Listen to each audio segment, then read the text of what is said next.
Oh, that's why. All right, here we go. I think that's a little better. People was like, what the heck? What we doing? Is we good? Yeah. All right, here we go. See, they didn't already started. They was like, listen, we trying to get this dude up out of here early today. But no. Today, we got a great show planned for you today. And little old me, turns out that was trending yesterday. Little old G. Bush was trending on Twitter for all things considered, right? And I think it would be funny. How are you? I wake up and Darren Smith hits me up, and I wake up and Jonathan Peterlin hits me up, and I wake up and, all of the people hit me up. By the way, I always told y'all out there that when it comes to me and my brethren, I've had everybody reach out to me and say happy birthday via text. So a lot of this stuff that y'all be talking about will be going back around, be thinking is so devastating, right? Don't be devastating, right? I always try to tell y'all this entertainment, bro. This is the opinion piece, right? Everybody that we be talking about, everybody we get to. I heard from King Carmen yesterday. Shout out to him. I heard from Anthony Lima. Shout out from him. I heard from Jonathan Peterlin. I heard from all my UCSS crew. I heard from Darren Smith. I heard from everybody. Everybody pulled up and said, man, G. Bush, happy birthday, man. We appreciate you. We love you. And that just goes to show you. I ain't never been one to shuck and jive. I stand solid. So today, what we're going to do is we're going to talk about the truth about sources in media. I'm going to talk about specifically some of the things that I've learned over the years and some of the things that specifically go to talking about what's going on with the quarterback situation this year, right? And after you're done with this and after you read this blog, hopefully you come away understanding a little bit more. And on top of that, you say, dang, dog, this dude he's nice. This dude, I mean, like it'll just make sense. It'll just make sense how we gonna break this down over here. So we appreciate everybody in the building. We're gonna get to a lot today. This is one of them episodes, and I think I say that all the time now, but that just goes to show you how we've been cooking lately. So we're gonna get to the receipts. Oh, you said, G. Bush, I thought you had no more receipts. Now these different. I'm just letting you know. If you catch what I'm putting down, I've been saying this in broad daylight. If you've been catching what I've been putting down, I've been dropping breadcrumbs since 2014, 2010, 2011. We ain't new to this. We true to this. We've been about this. And let me just tell you this, and people may not like it sometimes, but to be honest with you, when you're a pioneer in the game, and I never really understood what, I don't never run around, and, oh, I'm a pioneer. Like that sound kind of crazy. What I mean, what it is when you're a pioneer or God give you a plan, a mission, when God give you a certain level of responsibility, it comes with a certain level of accountability that comes with that too. So just because I say, I've been doing this for a long time, don't mean that I'm saying that I'm better than the next person. I show love to everybody. I show love to everybody in this game. But what I'm saying to you is, what I'm saying sometimes is a little different from what you're saying. We'll explain what I mean. It's a great opportunity to get on in. You're listening to G. Bush in the most electrifying show on the internet. It's the Barbershop right here. Right here on a Saturday morning. Welcome on in. It's G. Bush Saturday morning. Get your coffee. Represent where you're from. Let me know what you're drinking today. We're an alcohol-free show in the morning. You got to be crazy if you're drinking alcohol this early. If it's tea, if it's coffee, if it's a Gatorade, if it's a little water, whatever the case may be, come on in, pull on up, and get the situation together. Make sure y'all like and share this. By the way, let everybody know if they pulling up. The way the thing is working now, so basically I would have this simulcasting on Twitter. I would have this simulcasting on Facebook. But Facebook has changed the algorithm a little bit, and it changed the way where you could put some of your content. So I will not be streaming this on Twitter. I won't be streaming it on Facebook Live. But here's the thing. You can still catch this right now on Ultimate Cleveland Sports Show. You can still catch this wherever you guys are right now on the barbershop. So I won't be doing that. But one thing that I need your help with is let everybody know. Some people say, oh, G. Bush, what happened on Saturday? I'll be watching you on Facebook. I didn't want to let me put it up there like that no more. Twitter, they won't let me put it up there no more. So now you guys got to just pull up and come on over and watch it on the barbershop or UCSS. Share it, put the link out there, and hopefully we get the word out there of what's going on. We got a great show planned for you today. We'll obviously talk about what was going on and trending yesterday from the situation. And I've never seen people talk so crazy about sources. Like sources is light work. Like, what are you talking about? Sources been happening. We'll get to that as well. We'll also get to the beautiful distraction, right? Beware of the beautiful distractions and how that distracts you from what's going on the football field. We'll talk to you about that coming up as well. And then we'll get to this. We're gonna preview this game because what the lesson in hand is the Baltimore Ravens is coming into town and it could get nasty. It could get nasty. So we're going to talk about that, what this means for the offense, the Kevin Stefanski, everything involved, and what this means for the front office as well. So we're gonna give you a lot. We're gonna give you some receipts today, and we're gonna definitely get into this thing. So let me go about this as we start right now. Let me just tell you something. There's a lot of people who are confused about sources. The truth about sources in media is sources like opinion. We all got them. The key is finding the relevancy of them. This and part of what I do is I try to educate you so that you can make an informed decision when people are saying stuff out in the public sphere, right? And so everybody has sources. The question is, how relevant is that source?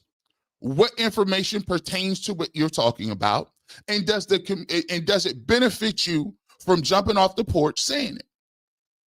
So if you're going to talk about sourcing, you can have a source from every place, right?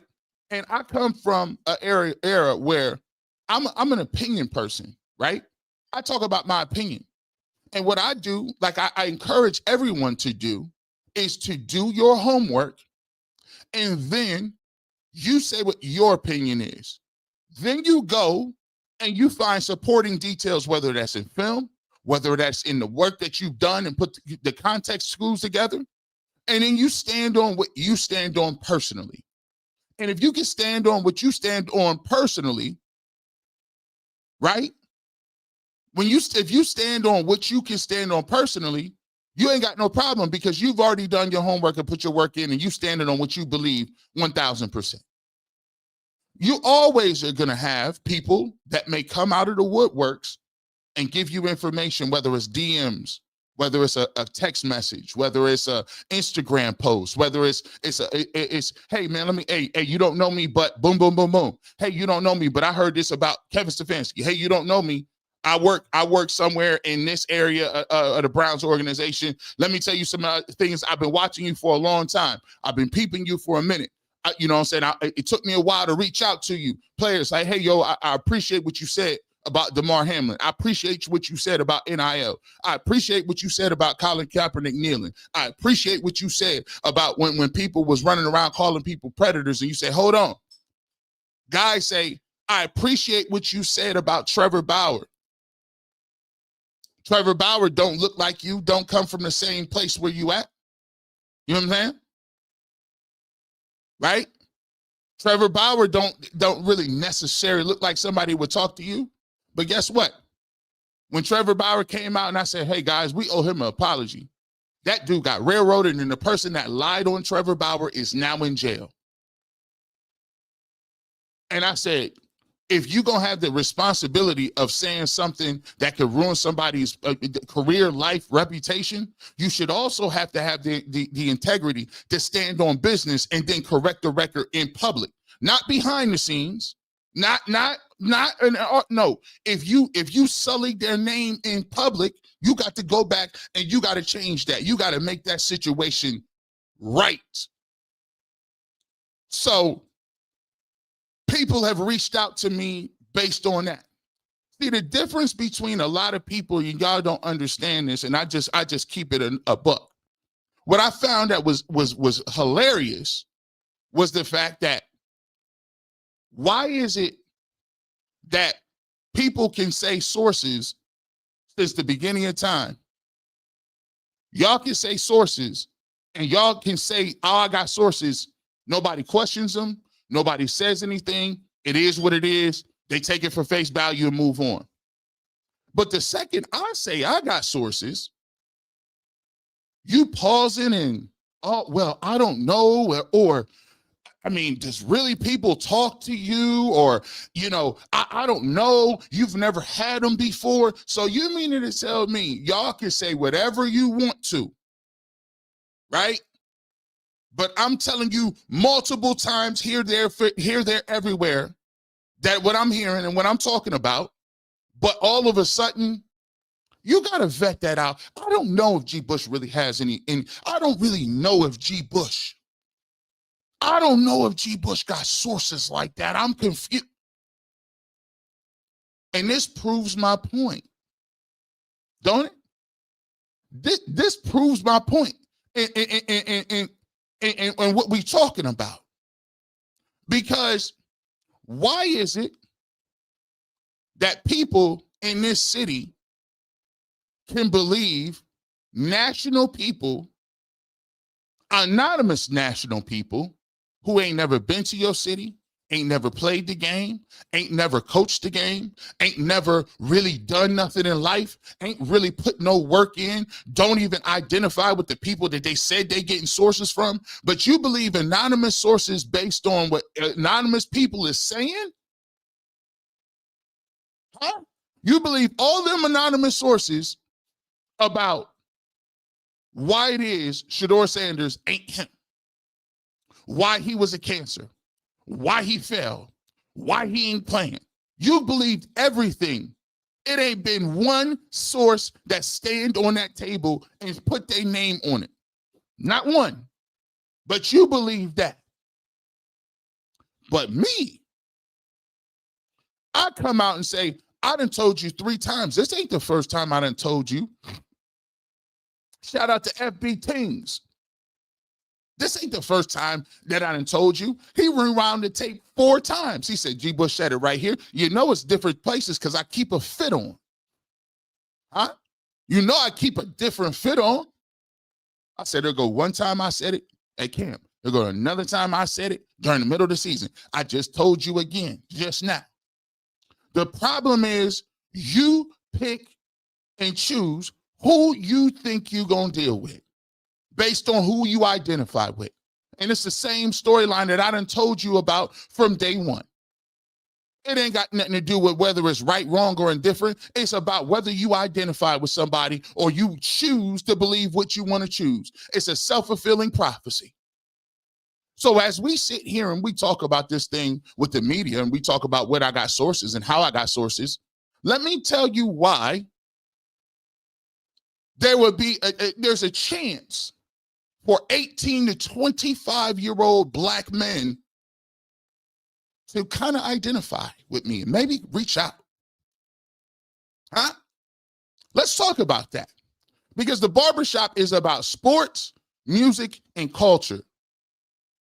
Before I started the barbershop, nobody talked about culture.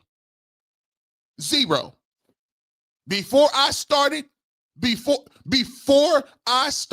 show, there wasn't nobody talking like this. And people saw, let me go ahead and give it to you. Let me take this down a little bit. Let me go ahead and put this up. You see. So I don't know who this individual is, right? He uses my joint. And this is what I said yesterday. I have an Emmy award-winning show on the Ultimate Cleveland Sports Show. Shout out to you if you're watching over there. I'm a content creator at Bleacher Report. I've been doing content, do content every day for Bleacher Report. I've been doing that for the last 2-3 years. Right? I hosted a top 5 radio show on 92.3 The Fan. That radio show was rated top 5, and it was only on once a week on Saturdays. That was by Cleveland Scene Magazine. I didn't say it was top 5. It was Cleveland Scene Magazine that said it, right? UCSS is growing. When we started UCSS, they said, oh, this is a little internet show. You trying to sun people. Oh, it's a little internet show. Now everybody on the internet. If you ain't on the internet, you're not popping. And let me just let you know this right now. I was the first on the internet.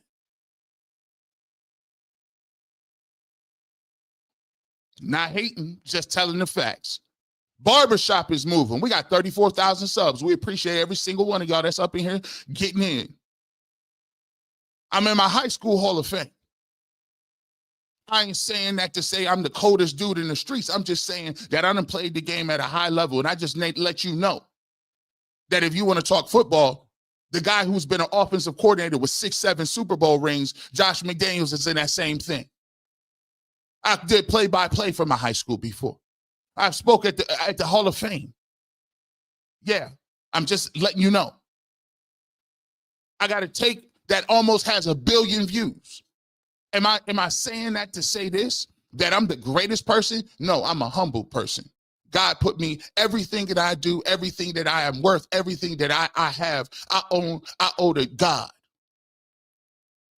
I owe all to him.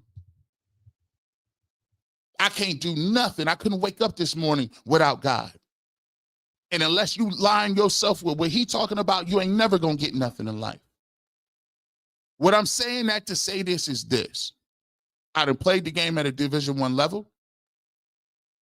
I do a show with I do a show with Tyvis Powell and Dustin Fox. I grew up with Dustin Fox since he was 10. Do you know how many players that I grew up with? I was the inaugural host of the High School Hall of Fame, the National High School Hall of Fame. Marcus Dupree, Ted Ginn Sr., Jerry Ball. These are all people that I talk to personally and text with. But then again, you know that. See, one thing that they always do, and it's an attempt to discredit what you bring to the table. And sometimes, in the words of Kendrick Lamar, sometimes you got to pop out and show people. How is it that I've been doing this long, since 2010, from the mud, no cosign, got it by myself, me and God. He told me and woke up in 2010. It's been documented. My story's documented. Go just search it, because that's how long I've been grinding.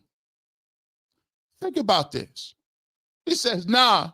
Somebody says, no. Name the source, man up, and admit that's your personal opinion. All right. So name the players' sources who are feeding you info about Shedeur and Dylan in the locker room. Oldest trick in the media book, and G. Bush studies it like the Bible. First of all, don't be putting no dirty tricks in the same sentence as Bible. Second of all, my dude Mel says, come on, dude, you better than this. When he says that, he's referring to people within the circle, so that's like reporters or whatnot, who are passing information.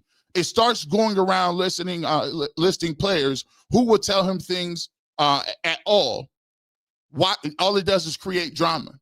You see, the first thing is they create these scenarios in which you want me to operate outside of the bounds of what everybody else's rules and regulations are. Nobody is asking Mary Kay or Daryl Ryder or nobody, Zach Jackson, Jason Lloyd, nobody, Zach Meisel, nobody is asking them, what did you go up to Sham Charania? Did you go up to Joe Varden? Did you go up to any of these dudes and say, well, who is it you're talking to? That's the problem. Because you ain't got a problem with the information. You got a problem who it's coming from. That's what it is. Shout out the Poetic Pen, big circus in the building. Put some respect on my name. Let me show you this. Let me talk to you about this. This is cold. This is crazy. Let me tell you something about this. Let me tell y'all about something like this. You know how arrogant this is? You know how arrogant this is? Let me talk to you about this. The reason I mention all the other things and the different things that I've done and all that is just to show you. In reality, and this, once again, I'm just being humble.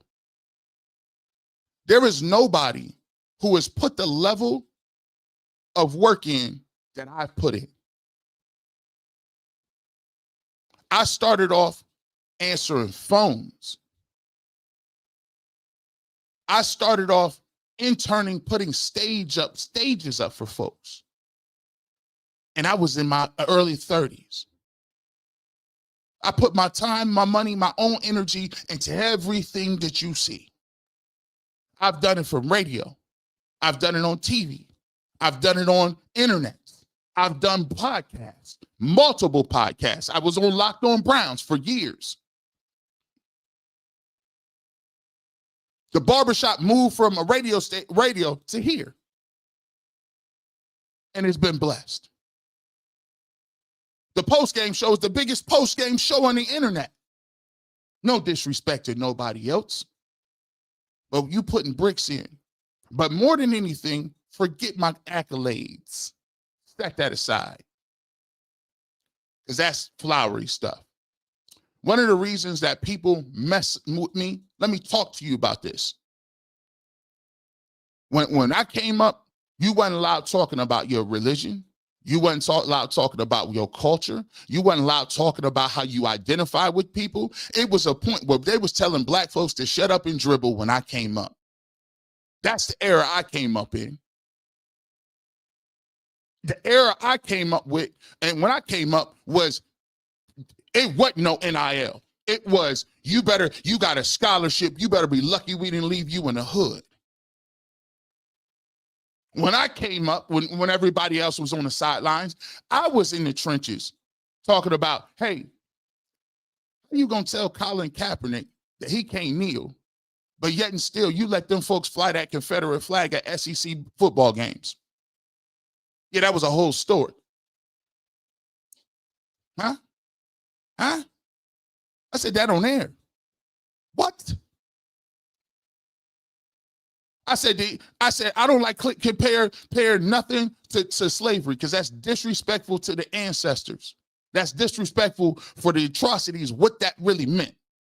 But I'm gonna call the NCAA. They do a lot of sharecropping. That was me. That's 20. That's 2008. That's 2009. That's 2010. You Johnny come latelys. Let me just let you know something. So when you stand on business, and I know this might not be this might not be for everybody, and I'm glad it ain't for everybody, because everything I ain't done ain't been for everybody. But when you talking about the plight of African Americans in this country, and you are the only one, or one of only one, that has gone through it, that's been through it, that have been through some of the same things, that can identify, that listen to the same music, that wear the same jewelry, who like the same clothes, who still get pulled over just like they do when you're in a nice car and you're driving around and they pull you over. That's a level of something. Huh? When I say if you know, you know, some people just don't know. If I'm doing a show that say, y'all always talking about leadership and why people got speeding tickets.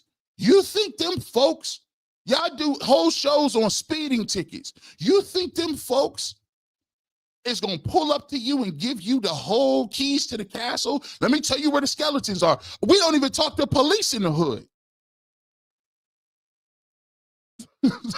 We don't, like, what are you talking about? when I'm sitting here saying, when people are sitting here saying, oh, he has a backwards hat. Shedeur Sanders has a backwards hat. Huh? But every other quarterback that you can think, from Aaron Rodgers to Ben Roethlisberger to anything, got a backwards hat, and you bringing that up. You think they talking to you?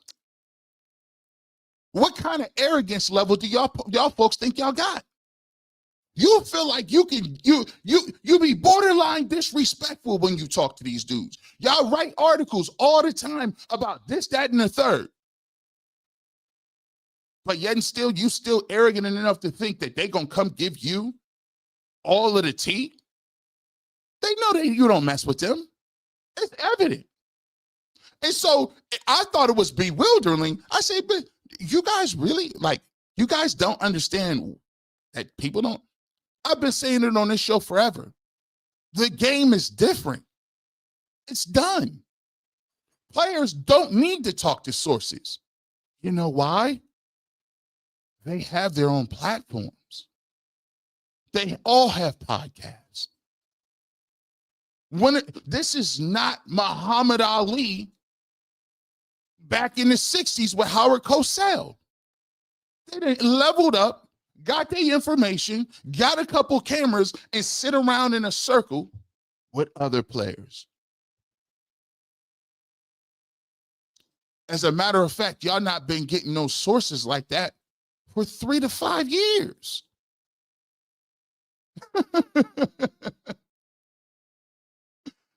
These are the same, like, and you think and this is the problem. You think you smart enough to out-trick me?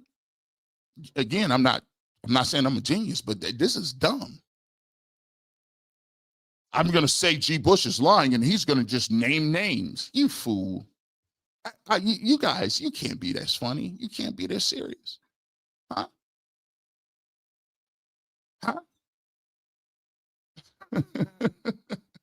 What? It's not that hard to believe. If you are, let me just be honest with you.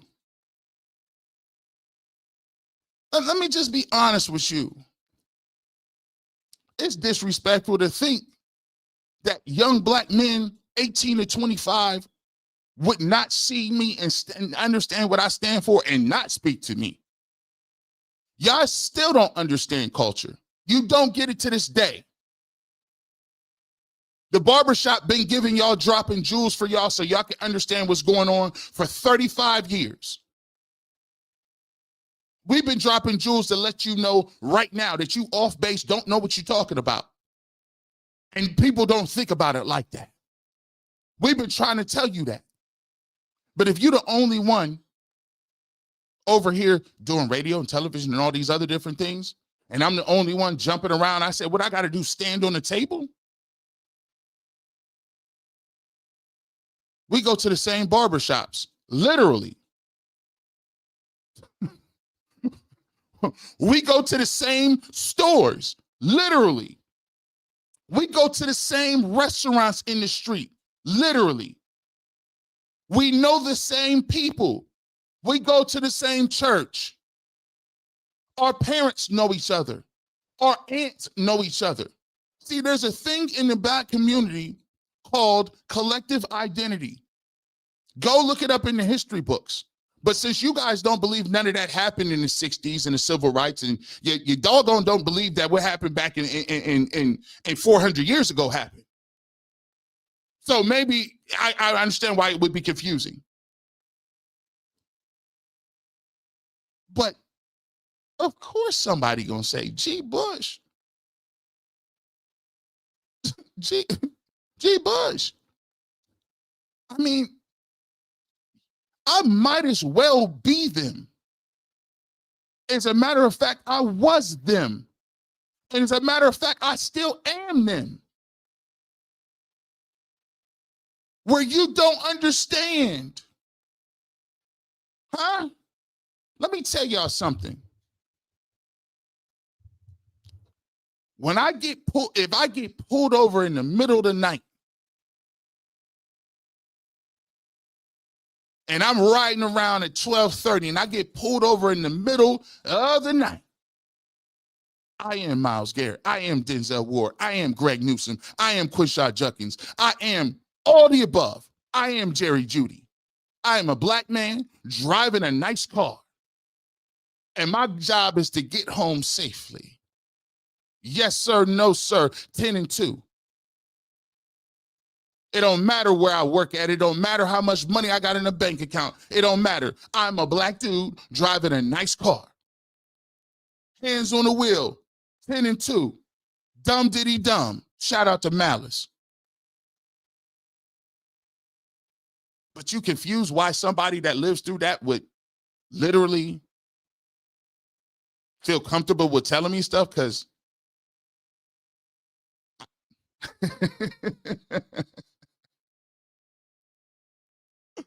oh boy. But let me just show you this too. Because I've always been educating you over here. I've always educated you, and we're going to move this forward because obviously it's still not about me. I mean, this was a beautiful distraction to start with. It wasn't never about me. I always tell people, beware of the beautiful distractions, right? Because arguing about anonymous sources just inadvertently proved my point. You see, this conversation pops up. This conversation pops up and it's a red herring. Because when you take a look at how all of this started, I've always told you, beware of what people are going to try to do when moving the goalposts don't work. Instead of moving the goalposts, you know what they do? They just make a bunch of noise over in the left field over somewhere and say, come look over here. Come look over here. This is the real argument. Where are we talking about with this? This started from the fact that somebody said, well, if Shedeur was so good, then the players in the locker room would have already been jumping up and down. And the player, it's another, like I didn't heard the national approach to this. If Shedeur was so good, then the players who really want to win, the locker room knows who the best guys are. The locker room would know. So why is it that no one's speaking up? And then I go to tell you, there's multiple people speaking up, and they've been speaking up about this situation. And I done told you in 3 separate times that we talked about that. But the point is, always understand that people, they do things and they think they slick with these little linguistic pieces and parts. Let me ask you a question. They gaslighted y'all and told y'all it wasn't about no reps, right? They said it was a quarterback competition. Then we found out when I went to camp, and a lot of people did, said it wasn't no competition. He wasn't giving no reps, and he was not even getting no first team opportunities. He was throwing to people that wasn't even on the team. At every opportunity, Kevin Stefanski has limited his ability to even show what he can do. Let me go down the timeline. Even when he played in the Panthers game, he was not given first team reps. He was thrown in with no reps, and he balled out. Magically, that game didn't count to anybody. The Rams game came about, and he got sacked 5 times. I didn't see Dillon Gabriel in real games with first-team lines get sacked 6 times, multiple times. Once against the Pittsburgh Steelers, and once last week against the Jets. And the Jets are one of the worst teams in the league, so don't tell me about great defenses. So, but those 6 don't count. But the 5 do with guys that, okay, whatever. By the way, Shedeur Sanders was not even allowed to finish the football game against the Rams. On the last drive, he takes him out, sits him on the sideline because he was, quote unquote, saving him. I was saving him from himself. You don't want to ruin anybody. You think Shedeur Sanders ain't more mentally tough than Dillon Gabriel? It's Shedeur Sanders. The man that grew up in front of a camera his whole doggone life, and his father is post-prime. You think he ain't mentally prepared? You think that Shedeur's going to cry in the corner and go melt? Stop. That's what you do. But guess what he did? he prohibited the world and the rest of his team from seeing him have an opportunity to actually come back. And let's just be clear about this. You think that, I don't know if y'all think Kevin Stefanski is some deity. You don't think people can have a bias? Well, what is it then, G? Well, what is it? I mean, listen, let's stop acting playing like, why y'all playing this naive game? You playing naive about Dillon Gabriel and whether he can win or not, but you also playing a naive game like people don't got vendettas against people, like people don't got picks, like people don't be having biases, like people don't be like, I don't like this person. You think he's omnipotent? You think they're like, oh, he can't have an issue with somebody? Stop.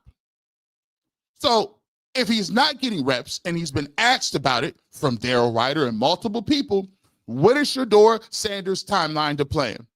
He doesn't even speak his name. He pivots to young players in general. First and foremost, that's low-key disrespectful. If you ask a specific question about Dillon Gabriel, guess what? You answer the questions about Dillon Gabriel. You say Dillon Gabriel or Quinshon Judkins, or you say Carson Schlesinger. Every single time somebody asks you a question about Shedeur Sanders, you pivot to that's in general about all our young players, all our young players. I didn't ask you disrespect.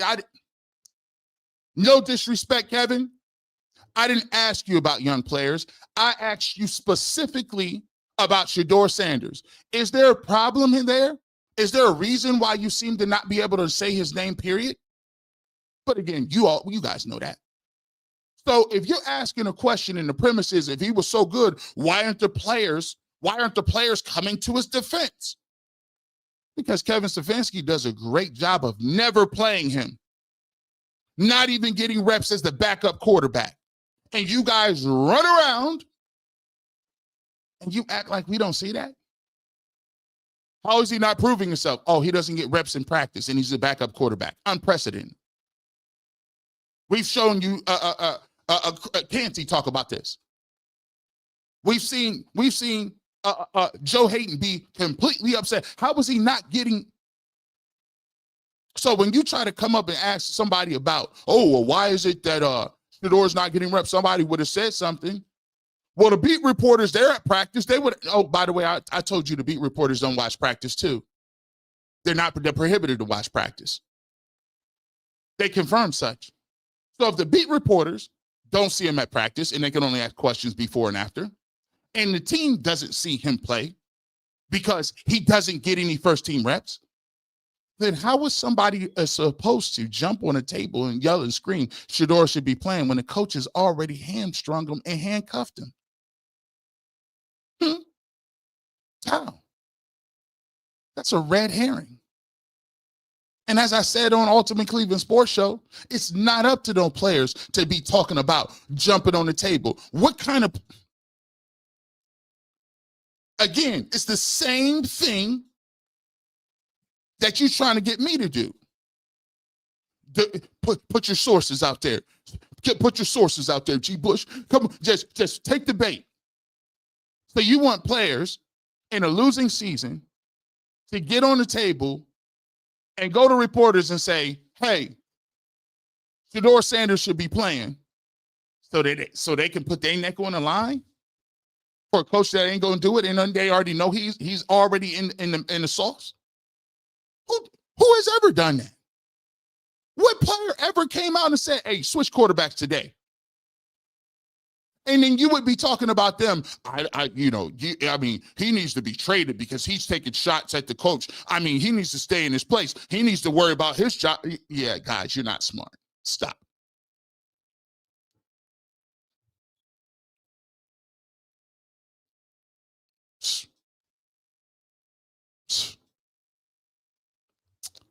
Let's talk about this.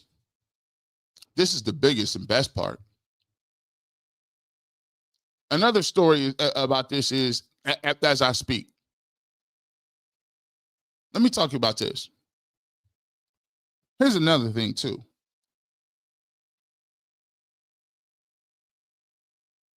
Y'all cats, I don't know if y'all think y'all moving somebody, but there'd be a lot of people talking about, I don't know if you think you moving somebody, But I'm gonna do the content that I want to do. Y'all think y'all be so smart. You think that you gonna sub hate and sub. That's the biggest story and the only story for the Cleveland Browns.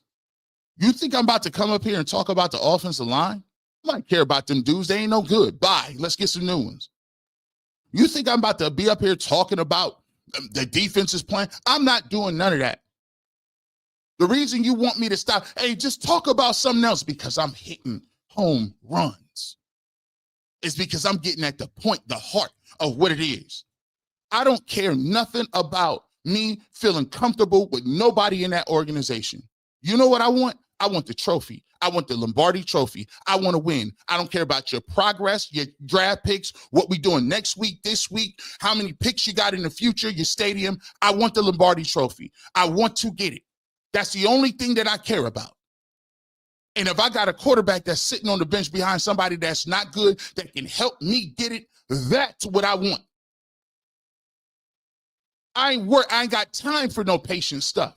And I don't got time to make you feel comfortable as no person and me coming here and blow smoke in your face and say life is great and the Browns are smart. They're not. Get rid of them. But you can step off the content. It's 1,000 other people to be pushing around. Step off the content, bro. Go watch something else. I done already told you, this ain't for everybody. I ain't trying to reach everybody. I ain't trying to save everybody. I already know that there's some people that's going to believe everything the Cleveland Browns say and do. I already know that some people, they're never going to quit the Cleveland Browns, even if it's the worst thing of all time. But guess what? Here's what we're going to do over here. As long as I'm still breathing and I'm still kicking and I still got content, I'm going to talk the truth. And if you don't like the truth, it is what it is. But you ain't never going to feel comfortable over here. So I'm going to give you about 10, 15 minutes while I drink this coffee. We can get my receipts ready so you can please go ahead and get up out of here, because the content ain't going to change. It ain't going to change ever. I ain't never seen somebody be like, oh, well, he just does Shedeur. Listen, you think that I'm going to cover other stories that don't matter because you want to stop? Let me get another sip. You got a little bit of time.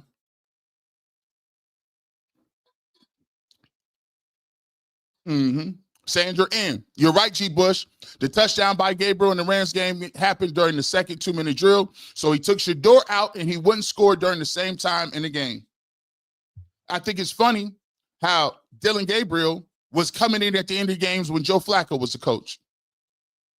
You ain't gonna see that with Shedeur Sanders. But let me just tell y'all all this. From the people I talk to, it ain't gonna matter anyway. You got about one more game. And it ain't up to Kevin Stefanski. I'm going to let you know that right now. So he can die on that hill if he wants to. He's not going to have the power to even not put him in the game. He done already got stripped. He done already got finessed out of the play calling. So now when Shedeur get in the game, he don't even call the plays. It's Tommy Reese. And he sacrificed the play calling to give Dillon Gabriel a longer runway. They were so bad, he said, I'm going to sacrifice the play calling. And then what I'm going to do is I'm going to bank on the fact that we could beat the Jets, and that resets the clock for Dillon Gabriel. So as long as we win that football game, we got time. I bought myself another week. We lose to the Ravens, but it's another winnable game against the Raiders. We win that game. I reset the clock a little bit. Now I got the 49ers and the Titans coming. No. You sacrificed that playbook. And then what you didn't expect to happen was that you came out and laid the egg in one of the nastiest games of all time against the Jets, and you know what happened. Now you got the Ravens in the 4:30 game, and it's cold. We'll talk about that coming up a little bit. Let's get to these. Here is the funny thing about it. This is how you know they're just throwing stuff at the wall and making sure and hoping it stick. This is how you know. Let me put this back up to set it up. Name the source and admit that it's your personal opinion. Well, if you guys wouldn't listen to propaganda And if your attention span was longer than 3.5 minutes, and I get it, in America, we don't got very long attention spans. If you was to understand what we got going on, you would understand one or two things, wouldn't you? You would understand that these folks have already been on the record. They have already been on the record. If you would just understand and look, guys have been saying the way they felt about Shedeur Sanders playing since before the draft, after the draft, during camp, during all of it. So let's see what we got. Let's go ahead and start, right? Let's start national and work our way to the team. Maybe you guys will then get an opportunity to understand what we're talking about. Let's go ahead and start. Let's start with Mel Kiper. Because you guys like to run around and say, guys like to run around and say that it's only the Shedorians who thought he had a first-round grade. Mel Kiper is most called the godfather of the NFL draft, right? Huh? He ain't? Again, it's all, you guys, the internet is alive and well. Let's see what Mel Kiper has to say about Shedeur Sanders and see if you can comprehend that some people are saying this on the record. Here you go. These two, Shedeur Sanders and Cam Ward, will be, from an experience standpoint, field ready as they can be for the National Football League. The schedule for Miami has been as easy can be. Yeah. And for Cam will do a lot of improv. In the NFL, you don't get 10 seconds to run around and do what you got to do. I mean, you got to be instantaneous. You got to see it, hit it, get it out. What he gets away with at Miami, you're not getting away with in the NFL. Shedeur has had to deal with a cluttered pocket, and a pocket that crumbles around him, and he takes hit after hit after hit. I love the fact that despite all the sacks, despite all the problems he's had to deal with in the pocket from an offensive line, if they aren't allowing pressures and sacks, they're holding penalties. I mean, it's ridiculous. He's getting hit. He's coming back, but he's not turning it over. Where he's been schooled throughout his life is in the pocket. There's going to be guys all over the place, left, right, up the middle. They're going to be behind you. They're going to be coming at you. Shedeur is able to do that. The seriousness of Shedeur, the toughness, I don't know if any quarterback can take the hits and keep coming back and not say, you're to blame. You're to blame. You got to get better. He just takes it all, and he just keeps coming back for more. Bottom line is, I love everything about Shedeur Sanders. I give the edge to Shedeur Sanders slightly over Cam Ward. In this draft, who are you going to put ahead of Shedeur? Oh, so do you want me to name sources? Mel Kiper is a source. Maybe if you was a little, yeah, there you go. He said it on record, right? You hear what he said? Pocket presence, maturity, the exact opposite of what everybody else is saying. And he's not, and he ain't the only one who's saying this. Y'all want some more sources? Y'all want some more sources? Mel Kiper came back and doubled down on why Shedeur Sanders is courtesy ESPN, by the way. Came back and doubled down on why Mel Kiper thought Shedeur Sanders it's crazy that he's not playing. Baker. You had Baker, who wasn't sure. Baker was winning. Baker almost had you in a Super Bowl. Playoff game, yeah. Yeah, I mean, almost had you in a Super Bowl. To me, Baker should be in Cleveland. But when Cleveland had Baker Mayfield, and they hadn't had any success, they hadn't won anything, okay? Go back to 1999, no consistency at quarterback. 15 times since AFC North came in 2002, they finished in last place. 15 times in last place. Figure out Dylan Gabriel, that was Kevin Stefanski's guy. Shedeur Sanders, Andrew Barry brought in. I don't care what the league says. The league doesn't speak about. Woo! You want sources? You want the sources? They was already there and in front of your face. They was all bring that back. You see what he said? I don't care what he said. Who been saying that from day one? Not only Mel Kiper said it on record, I've been told by behind the scenes that from day one. Huh?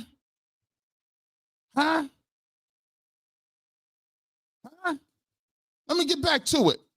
Baker should be in Cleveland. But when Cleveland had Baker Mayfield, and they hadn't had any success, they hadn't won anything, okay? Go back to 1999, no consistency at quarterback. 15 times since AFC North came in 2002, they finished in last place. 15 times in last place. Figure out Dylan Gabriel, that was Kevin Stefanski's guy.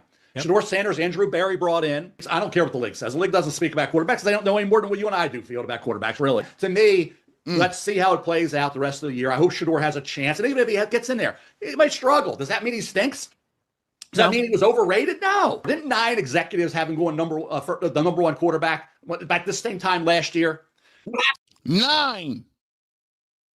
It wasn't the Wizard of Oz or fairy tale guy. Look at the other 2 on the left-hand side. You got your marching orders. I be talking like this, and you always can tell whose faces is getting the marching order. Look at that on the left-hand side. Mel Kiper right now, look at the demonstrative nature. I'm into human nature. I'm into body language. Mel Kiper is bombastic.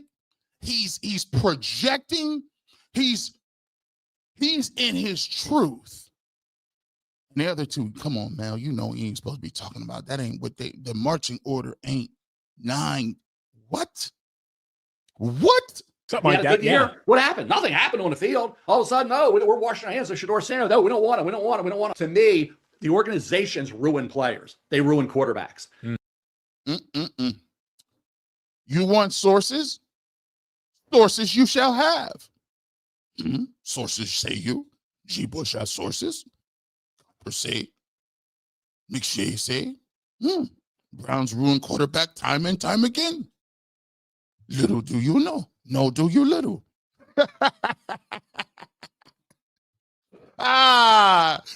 G. Bush, give us your sources. G. Bush, tell us who your source. Listen, if you were so lazy, you could have peeped the sources. Let's start. We working our way down. See, I didn't layer the receipts. I layer them up. That's a national perspective. Boom, high level. Let's get back to the player national vibe. Player national vibe, right?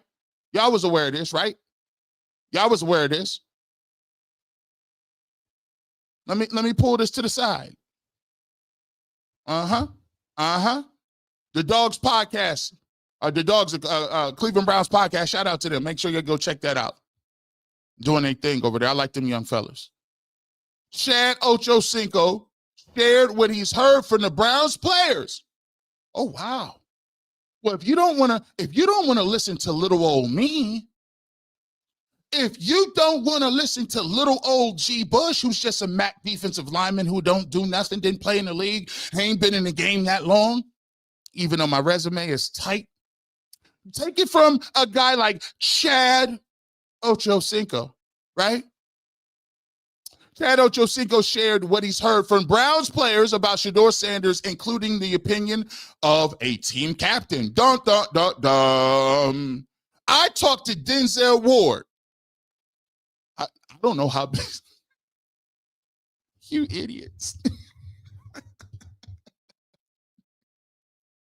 You're not even smart. If you're not going to be smart, at least don't be lazy. And let me just start by saying this. I ain't talking to nobody specific. Get out your feelings. I'm not giving nobody no more clout.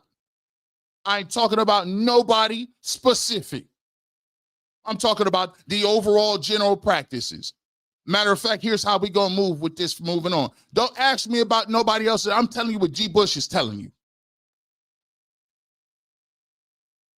I'm telling you what G. Bush talking about. I don't care what nobody else is talking about. When you come up over here, you reference what we talking about. I don't care nothing about what they doing. But I'm just showing you.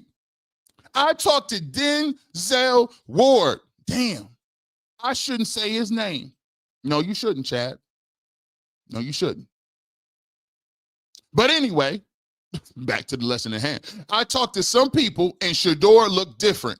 There's a difference when that young bull is out there spinning that ball. You hear me? I don't know how crazy. I don't know. Maybe do I got to put it in subtitles? Slow it down. Right? What's going on? See, maybe y'all don't know what spinning that football in young bull is, but maybe I can break it down for you. Ocho explained that players on the field in Berea say Shedeur has stood out, whether he's going with the first, second, or third team. Ocho explained that the players on the field seen all of the above. He looks different from the rest of the competition. That's what I heard. We've been saying this since June. You want some sources? Boom. There you go. Shed Ocho Cinco, source. Huh? There goes two. You don't want to believe the MAC defensive lineman? Just go to Chad Johnson, who's caught for 12,000, 13,000 in his league. Go to Mel Kiper, who just kind of breaks it down for a living. All right, let's keep it going. Maybe it gets, let's see what else we got here. This is let's get them like Chantel. 3,000 people in here. Let's get that like Chantel. There might be some people who came to check the receipts. They might not like what I'm saying right now. They must be in here just silent. But y'all can hit that like button too. Come on now. Oh, I got more. So we started with players, right? So you say, oh, G Bush, let me get that out the way. That was McShay and them. That don't count. Them is, they wrong sometimes. Okay. Well, let me get to Chad. Oh, listen, Ocho, say he ain't even in Cleveland like that. But he named names. Okay. It's hard to discredit him. Let's get to the players. Let's talk about some former players. Right? So if G. Bush don't talk to the players in the locker room, do you think Phil Taylor, former first-round pick of the Browns, Josh Cribb, Ring of Honor member, and Hanford Dixon, the top dog who created the dog pound, you think that they not hearing nothing either? Shout out to all those brothers. You think that they're not plugged in? Hanford Dixon or beat reporter, you put the name in there. I told you I ain't talking about nobody specific. Josh Cribbs or beat reporter? Who you think getting that intel? Huh? Let's talk about this. Hanford Dixon, shout out to them, courtesy of their podcast over there. Watch this. Made the move. You go to Dylan. Shedeur's got to move up to number 2. That's what I thought. He's got to be number 2. You got to give, if Dylan is not doing it, he's not cutting it, not getting it done, you got to see what Shedeur can do. You got to unload the clip. Not go back. I'm telling you, watch you see what I tell you. You got to unload the clip. Watch you see what I tell you. That boy gonna shock you. I know. We already It's in know. his DNA. I'm for I'm it. for it. Yeah. We already know.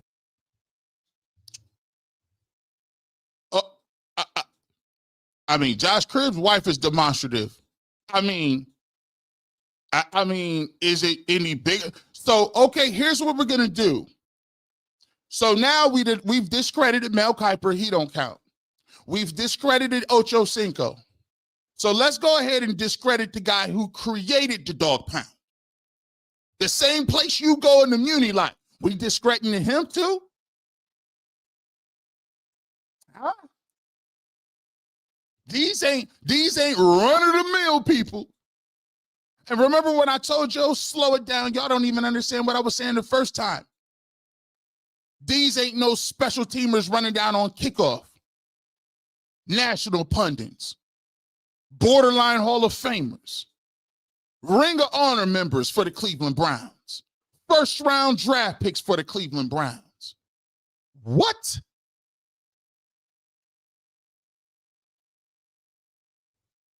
Hey, we got Rusty Wagner in here crashing out. Shout out to Rusty. And that means what? How many yards he cut? I want to see how, listen, Rusty, what I need you to do, I need you to figure out how you're going to discredit each one of these people. We got another one. This is a great game for us to play.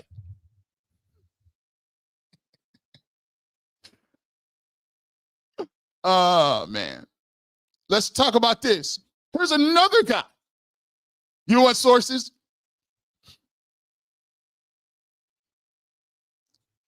Maybe we'll keep giving him the chance. I don't think he's the answer. I honestly, my particular opinion, because I don't want to seem like I'm just forcing Dylan out of there. Like, I want to give him a valid shot. I think Shedeur Sanders is going to be a very good quarterback. And I would like to give him a chance, but I'm like, if we go throw him in there, hopefully he's going to throw some more of these deep passes, like just the speed outs. He's not going to throw errant passes all the time, like some of what Dylan's doing. Like, I'm like, Dylan, come on, you're not throwing interceptions, but God damn it, hit me with a good out route. You know what I'm saying? And just hit him in the chest, so then we can keep walking forward. Like, he's throwing a couple of them, but like it just doesn't look as fluid to me. And I think Shedeur is way better at being able to throw some of those passes. Yeah. That's Joe Hayden. Shout out to the Honor the Land podcast. Another Cleveland Brown first round draft pick.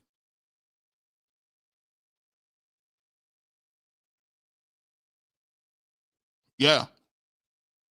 Let me just tell you that. Let me just let you know. That's another person. You want receipts? I want names, G. Bush. Okay, let's get it going. It's Mel Kiper. It's Ocho Cinco. It's Hanford Dixon. It's Josh Cribbs and Josh Cribbs' wife. It's Phil Taylor. And on top of that, let me see. We got one more. Joe Hayden. So that's 6. I want the receipts. All right, here we go. So we're working our way down. We're working our way down to the situation. Let's get to this. So this is Nathan Segura. So if you don't care what they've done, I don't really care what they've done in the NFL. Let me go ahead and say this. Like, okay, so yeah, let's get to the guy who is on the Browns payroll. He is the broadcaster of the Cleveland Browns radio network. He does Cleveland Browns Daily. He is plugged in the organization as possibly given. This is what he had to say about Shedeur Sanders on the record. Look good, though. His ball placement is Shedeur's look good, though. His ball placement is elite. His ability to layer throws is elite. I think he's got plenty of arm strength. We've seen that on display, certainly in camp at times. There's something about Shedeur. I got a chance to interview him. He is very confident, but not in a cocky way. Has a lot of belief in himself. I like him. I like the kid a lot. I was very into the Browns taking him in the first round. You know, in my tape study of him, to me, if you can be that accurate, he was so tough. He got beaten up in college. I mean, absolutely annihilated behind that line. Did he develop some bad habits? Sure. But when plays were clean, his ball placement is, I think, elite. And if you can be accurate with the football, deliver, and know where it's supposed to go, you can be very successful in this league for a long time, especially in this style of an offense. So yeah. One by one. Yeah, this is somebody in an organization that's plugged in at the highest levels. Nathan Segura said he would take him in the first round. He talks about his elite ball handling, ball accuracy. I'm confused. You want a source? Nathan Segura. There you have it. He said it. You guys just don't get it, do you? Y'all don't understand. Y'all don't listen. Y'all be playing checkers way too much. So now I need in the chat, I need somebody to debunk what he's saying. I need somebody to discredit him. Maybe he's on the pay. Well, he is on the. He actually works for the Cleveland Browns at the highest level. At the highest level. Rusty, you're reverting to jokes. You need to rebuttal this, man. Come on now.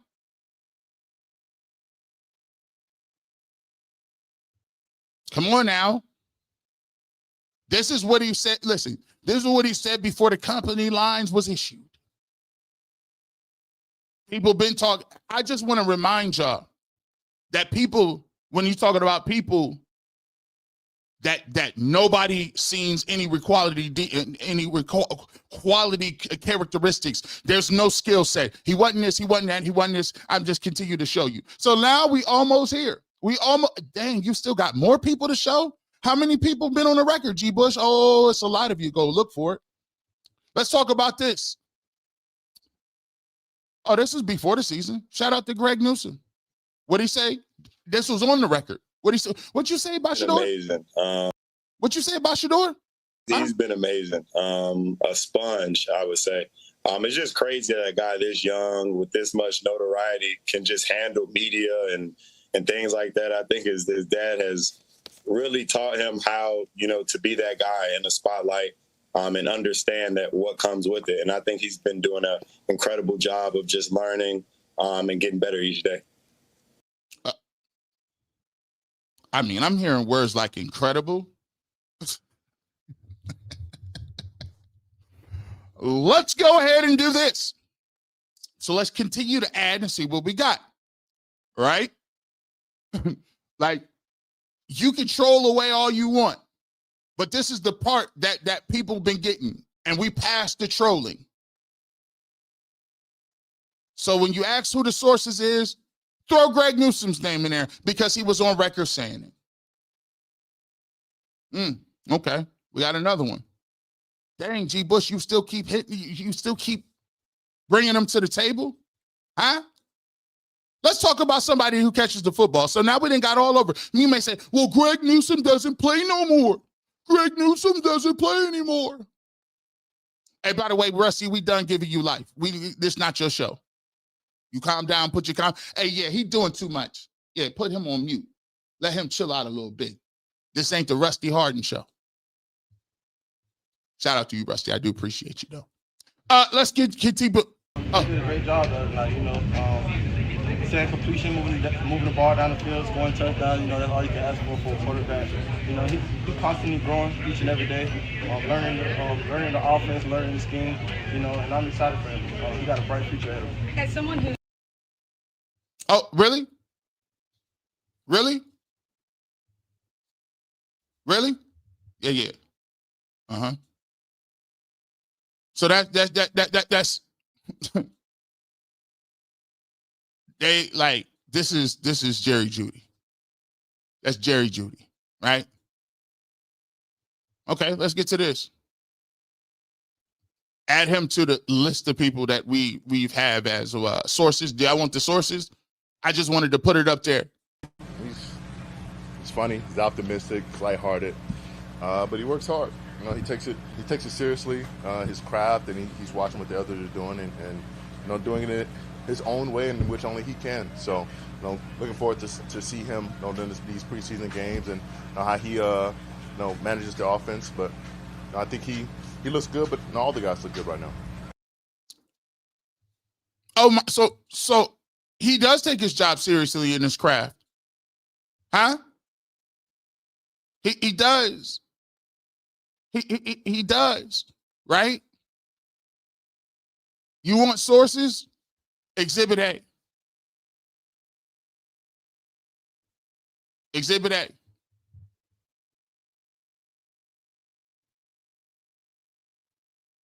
Exhibit A. Nah, man, we not. Hey. Yeah, no, we not doing. Hey, listen, we not doing that. Rusty not gonna be on the bottom line every single time. It's not the Rusty show. No, no. That's the point. That's the point I'm saying. You're not gonna make no. This is the thing. You got to be pinpoint serious about some of this stuff. I joke and laugh about a lot of different stuff, but that's the point they do. They want to make it a fun. They want to troll. They want to revert to trolling. Nah, there's a point behind this. Y'all need to stand and account for the games that y'all be trying to play. And when I'm showing these receipts, you're going to have to stand. You're going to have to stand here and chill on it. So here's how we going to move with this. Y'all wanted them? Here you go. Rebuttal this. You want sources? Shedeur Sanders, as a veteran, what's impressed you the most on how he's approached the game? The time he takes, showing up early. Coach's office is easily seen when you walk in the building, and almost every morning you see him in there, talking through plays, talking through schemes with coach, and making sure that he's ready for his moment when he gets called up. And I appreciate that level of maturity and attention to detail. Let me play it again. So I don't want people to get it confused and understand that I was just glossing over stuff. No.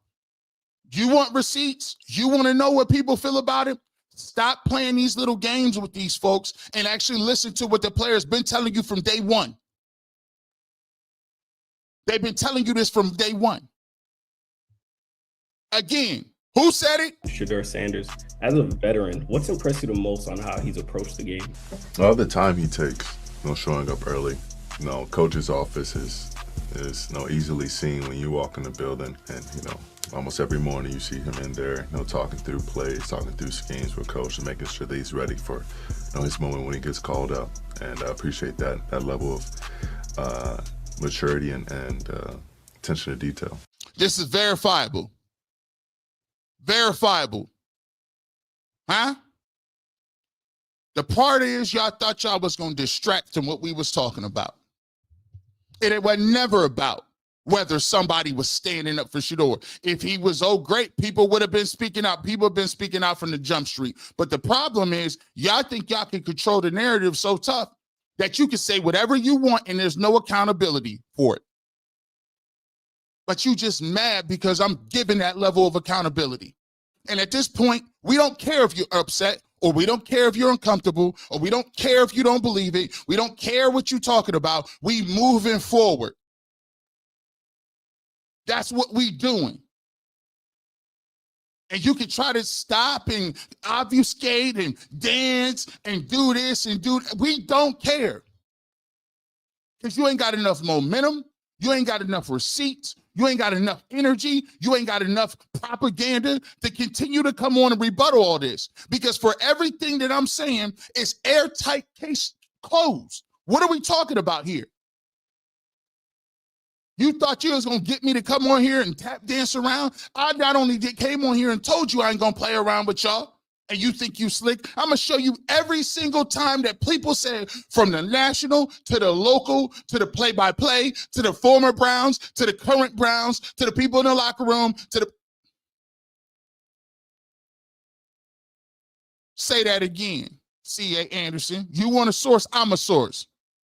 My source is 2 eyes that I seen. My source is at practice. My source is I know more than you. My source is you ain't lifted no weights. You ain't never played no football. You don't watch no film. You ain't never seen no football games. You ain't even going to football games. You be at the Muni Light. You don't even be at the Muni Light. You be in your house in the basement talking garbage with one jersey. Talk about you paying for everybody's. You ain't paying for nothing. You got one jersey, taping backs on it. You talk about what you know.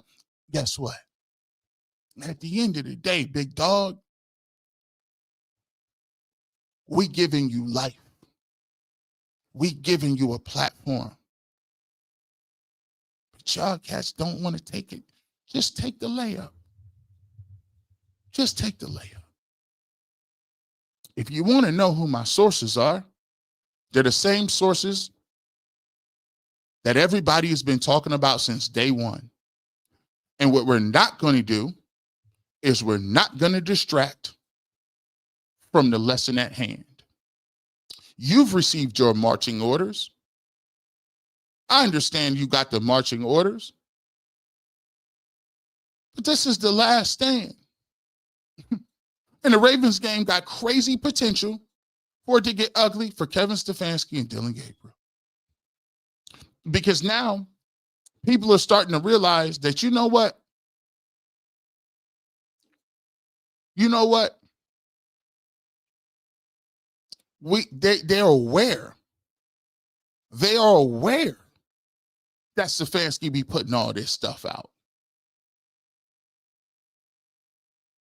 The most dangerous person in the world is somebody that don't care. When people don't care to continue to argue with you because it's evident, it's a shame that this is happening. This is a shame right in front of your faces. It's a shame. But guess what? It's happening. You've seen what it is with Dillon Gabriel. You see what I said? I said it on UCSS. I'm not going to sit here and stop pretending. My point is, I don't have the patience to continue to wait till everybody comes around to see the light. I don't care to. because I was the first one saying he's not that good. And I'm going to just keep it real with you. He was never that good. He was never getting that off. So, no, I'm not giving you the common courtesy to finally wind down the clock and figure out if Dylan Gabriel is good or not. It's not. He's not. We know it. But the problem is Kevin Stefanski is willing to hold your team hostage.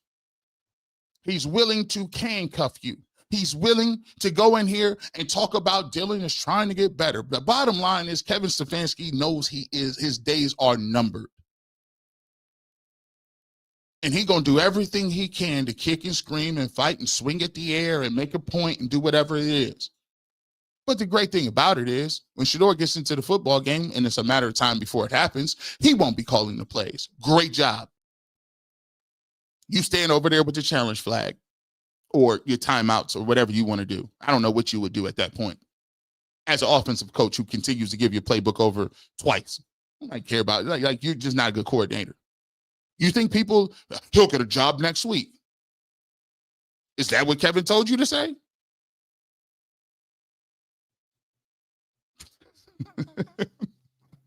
People around the league or Dan Orlowski, shout out to Dan. Hey, Brian Dable, I would get Kevin Stefanski. How would you get Kevin Stefanski over Brian Dable when he actually picked the right quarterback? One pick Jackson Dart, one pick Dylan Gabriel. You want Brian Dable's offense has been explosive, more explosive than him at every stop in college and the pros. Guess what? They fired Brian Dable. You want to get Jackson Dart would go to the front office and say, I never liked the dude anyway. I'm not coaching up under Kevin Stefanski to run this high school rudimentary bootleg offense. Guys out here running around talking about what he would be doing. Hypothetically, G. Bush, where are all the guys supporting? Guys, listen, hypothetically, let's stop and talk about who they don't support. They don't support Dylan Gabriel at quarterback, and they don't support Kevin Stefanski. Guess what? That's already been known. I didn't say that. My man Jason Lloyd said defensive players, some of them is already out. You want sources? He said that on the record. He said some people on the offense still rock with Kevin. Defense, not so much. Come on, man. I'm just keeping it a buck. So what we got to start understanding is this stuff like this. How I'm moving. This has never been about what people believe. They don't believe none of that. The proof is in the pudding. I told you what keeps you on that football field is your game. That's it. Not story time, not what people think, not what people in the news behind the scenes want to say, not throwing these little stories with this G. Bush. No, listen, you know what G. Bush knows? G. Bush knows that Dylan Gabriel is one of the worst quarterbacks in the league, and he's going to be coming out soon. G. Bush also knows that Kevin Stefanski's record on the field is trash, and the owner said he ain't taking 3 wins. Ain't even gave up the plays 2 years in a row, and his offense is terrible. He's on the way out. So that's all I need to know. And while you sitting there talking about Kevin Stefanski and all this other stuff, that stuff is right in front of you on the field, and you can't escape it. You can't run around it. You can't write novels and stories about it. We're going to get a chance to see it on Sunday, and guess what? If it don't look good, bye-bye. So you can try to attack what I'm saying. You could be in the comment section all you want, but it don't change what happens on Sunday afternoons.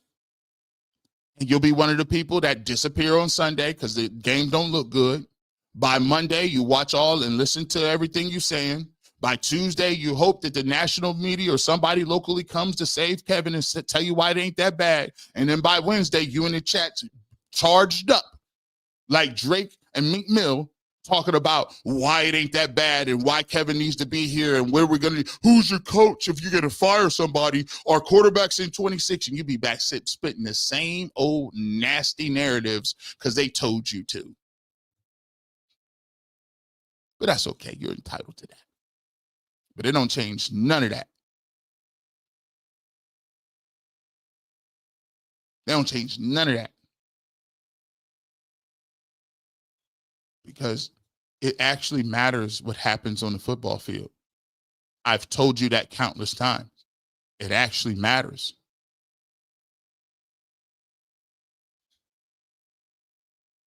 Matters. And as much as you tell people it don't, people are tuning in millions of times over. That's the thing that really has smacked people in the face. The general public woke up. They understand the game plan. The NFL makes a lot of money by creating a 24-hour news cycle. That 24-hour news cycle comes at the disadvantage to non-stories. Because to make a 24-hour news story, you actually have to make up something. If there is no games happening, what articles are you writing? If it's the off season, if there's no games happening, there is nothing has happened from the last time I saw you play to then. What happened? And if nobody is speaking up or saying anything, you now have room to fill in the gaps. And filling in the gaps ain't really that fun if you're actually being truthful, right? Filling in the gaps really don't, like, there's a little sensationalism that goes on with filling in the gaps. And that is why the NFL has one of the greatest followings, because it's a soap opera, it's mixed with a sport, it's high price, it's 24 hours news cycle, and you can create these things to continue to grow interest into the game. But remember, the most important things is them games on the field. And them narratives that you got can never trump what happens on the field. It is what it is. Now, let me also tell you about this, too. I always say this. And I've been talking to some people before about, supporters of Shedeur Sanders, and I've been trying to, educate them. Y'all got to realize, and we all have to realize this, and I'm not speaking like directly at you. You know what I'm saying? What I try to do is be a conduit. Is that I've always said from the beginning, beware of the traps that they pull. A lot of what the media does is they try to generate shock, awe, thought-provoking topics, emotion. And so when you are talking about certain things and you see certain people talk about certain stuff, they don't necessarily believe that. They might not even necessarily agree with what they just said. But that's just part of what we're talking about as we transition and talk about the media. And the one thing that I always realized was, and I was just reading a story the other day, and me and my wife was talking about the Exodus in the Bible, and Moses leading people out of Egypt. And the one thing about the Exodus was the people who saw the miracles performed, the plagues, the parting the Red Sea, in the desert, all of those things that they saw firsthand knowledge of the way God was moving with them. It got to a point where those people took those things for granted. And God was miffed. Moses was miffed. He said, how could you see God move in a way that you saw miracles firsthand? It wasn't secondhand knowledge. It wasn't third-hand knowledge. It was right in front of you. Right there. It was in front of you. Inexplicable. But when you saw that, the second it got tough, the second it got hard, the second it got a little uncomfortable, you said, I would rather go back to Egypt. Well, at least in Egypt, we had meat. I'm tired of manna from heaven. I'm tired of that. Huh? This is the same person that brought you out of captivity. Hundreds of years you was in captivity. And your ancestors prayed. And you got delivered. But sometimes you got to realize that when you understand that when something is a trial is in front of you and you see how the Lord move, you got to respect that. You got to honor that.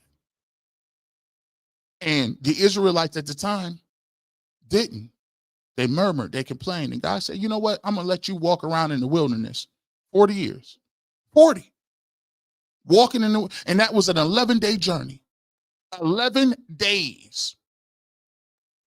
They was right next to the promised land. But you know what? The wilderness wasn't a place just to teach them a lesson. The wilderness wasn't a literal place, even though it was. You know what the desert was? That was the proving grounds. The desert was the place where God purifies you. He puts you through stuff. That's the trials and the tribulations. He puts you through to see, because it's not about where you at right now. But if you want to get to your promised land, you got to be purified and you got to go through the desert. You got to go through that. Because the person that they're supposed to inhabit the promised land is not the person that came out of captivity. So when we talk about a different level of stuff that's going on, and we talk about things that happen all around you, you almost at the promised land.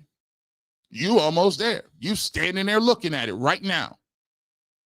Look at the things that have happened inexplicably. You was fourth on the depth chart. Then all of a sudden, somebody pulled their hamstring.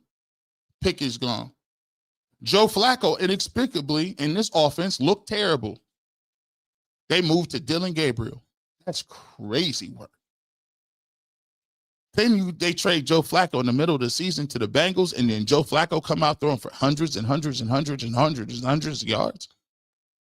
Huh? Inexplicable. Then you get to a point Dylan Gabriel's playing. We'll see what he's going to do. Y'all say, oh, Kevin Stefanski, I don't even know if I want him doing, I don't even know if I want him throwing the ball with Stefanski. Well, Stefanski gave up play calling. Inexplicably. Paul DePodesta, who's the analytics guru, just takes a job in the middle of the year and leaves. Really? Andrew Berry all of a sudden is like, you know what? I think I'm a rock with Shedeur, and you can keep Dylan.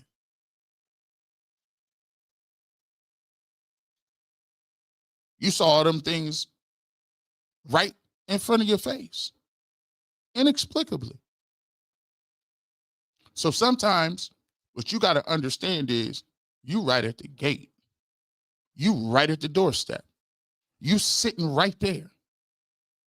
All you got to do is wait your turn, and while you in the desert, cultivate your faith, cultivate your skill, cultivate your talent, cultivate your plan, so that when you get to the promised land, you ain't got to get ready. You already ready.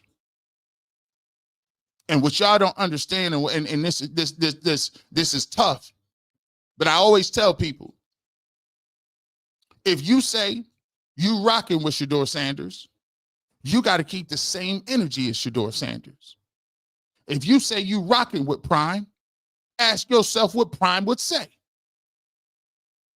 I don't think Prime wanted to have cancer, but he had to go through the wilderness. I don't think Shedeur Sanders thought that he was going to sit down and be maligned and talked about and all that good other stuff, right? But guess what? He had to go through the wilderness. And when he get in a football game, he ain't going to throw for 5,000 yards the first day. You know why? Just like anybody else, you got to go through the wilderness to get to the promised land. Everybody got to go through it. This is a deeper lesson than what you want to hear. The deeper lesson involved is sometimes God will teach you a lesson in your life and what you're supposed to be doing. Some of y'all is right at the promised land, and you can get there tomorrow, but you're not working through your problems. You're in the wilderness, and you're not focusing on what you're supposed to be focusing on. That trial and tribulation is where you're supposed to be at. And until you get to a point where you can really, truly trust and lock in, you ain't never going to get to the promised land. So no, you're not getting traded out of the wilderness. You don't just ask for a trade and go somewhere else and it's going to be better. You don't trade yourself out of sickness and illness. You don't trade yourself out of going through financial problems, or you're having problems in your marriage. You don't just get to trade your way out of it. And so the wilderness is where you winning. The wilderness is it is essential to the promised land. You can't fast forward none of that.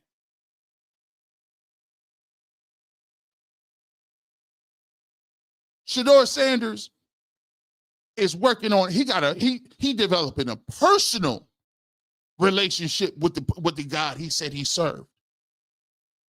Because at some point in time, the Bible talks about coming out from amongst your mother and father. I get that they got a lovely story, but Shiloh gonna have to find God for what he is. Shedeur gonna have to find God for what it is. Coach Prime gonna have to learn that, listen, I'm his son, I'm his father. I can't protect him everywhere. I can't pull up to stop him. I can't reprimand everybody. I got to let him grow and be a man in what God want him to do. And once you go through that wilderness, and when you be in the wilderness and you come out, you gonna have a certain level of armor. You're gonna have a certain level of perspective because you done went through it. Nobody gave you nothing. That's the reason they say, G. Bush, why you be talking that talk? I'm not talking that talk because I'm sitting here and I and me and him, and no, it ain't about that. I understand that if I stay on point with what God is telling me to do, ain't nothing gonna come harm to me because I'm lined up with what he telling me to do. Lined up. I pray, take all of that other stuff away. Take it away. You show me what I'm supposed to be doing today. Not what G. Bush want to do, because G. Bush, don't trust me. I want to do receipts all the time. But you can't do receipts sometimes. Sometimes God say, shut your mouth. Be still. Let me fight your battle. Be humble. Be quick to agree with your adversaries. Be quick to pray for those who pray in your downfall. You ain't no better. If you serving me, you got to follow. I forgave everybody. You be sinning every single day, and I forgave you. So you better be forgiving everybody else. If you say you gonna follow. I'm sorry. I know it ain't Sunday. I'm just giving you where I'm going with you. So in life, we got an idea about where we want to go and how we want to do stuff. But to truly get there, you got to understand that you ain't the vehicle. He's the vehicle. Give up the steering wheel. Give up the control. Give up all of the extra stuff. Because only when you give that up, you will come through the wilderness and truly be in the promised land. We're going to get to some of that. I want to thank everybody for pulling up on me this morning. I'm going to thank y'all for pulling up. I want to say congratulations to my wife. That's why I love talking about this stuff, right? Because life happens. So my wife became an American citizen yesterday. And you know what's so funny is because, as an American, we grew up in this country. And we take a lot of things for granted. And she went and we went and did for me, I'm like, dude, come on, man. You married to me. What do you mean? You about to, we've been smooth sailing. What you talking about? But as an immigrant, right, I never understood this. So I go to the meeting and we pulled up and Rosie is in there and I see a bunch of people, families, mixed families, babies, kids. And I saw the look on their faces. And it hit me that these people is this is the most important day of their life. And to see you go in and talk to some of these immigration, and shout out to them, they did a really good job, and they're really professional. It's definitely not what people make it out to be. But those individuals only want a shot. They only want to be. They only want to be a person that contributes to this country. And to see her face to say, she called her brothers and sisters and said, you know what? I'm finally a citizen. I'm finally a citizen. That's crazy to me, because she, for the first time, I seen so much pride that she had. The rest of the day, she was kind of, the rest of the day, she was kind of like, just didn't believe it. And that's how much it meant to her. And so, you know, there's a lot of different things coming from, you know, hearing the story, coming from a place where we talk about all the time back in the history, sharecropping. I mean, she worked in the fields, picking crops and corns and walking miles to the store to sell them in the square circle to the people. And if they didn't sell enough, you know what I'm saying? If they didn't sell enough, they couldn't eat. You know, being dark because you got to go back to the mountains, and then sleeping on the floor at somebody's house because they wouldn't even, they were so poor that they thought they was dirty and they didn't want them sleeping nowhere else. So they let them sleep on the floor. No electricity, no running water. So even those, you know, there's things that we all go through. And everybody's journey is different. I was just really humbled to see the way she, you know, she was really one of the happiest days. I mean, we got married before. And she was really happy, but she was one of the happiest I've ever seen her yesterday. So I'm super happy for her. I'm happy for her family. And I'm happy she has, you know, a great, she actually has peace of mind. So I appreciate that. And then yesterday was great because it was my birthday. So the immigration hearing was on my birthday, right? So I had my birthday, and I want to thank everybody out there for sending the shout outs and then wishes for my birthday. And I always say, and this is another testament to the industry.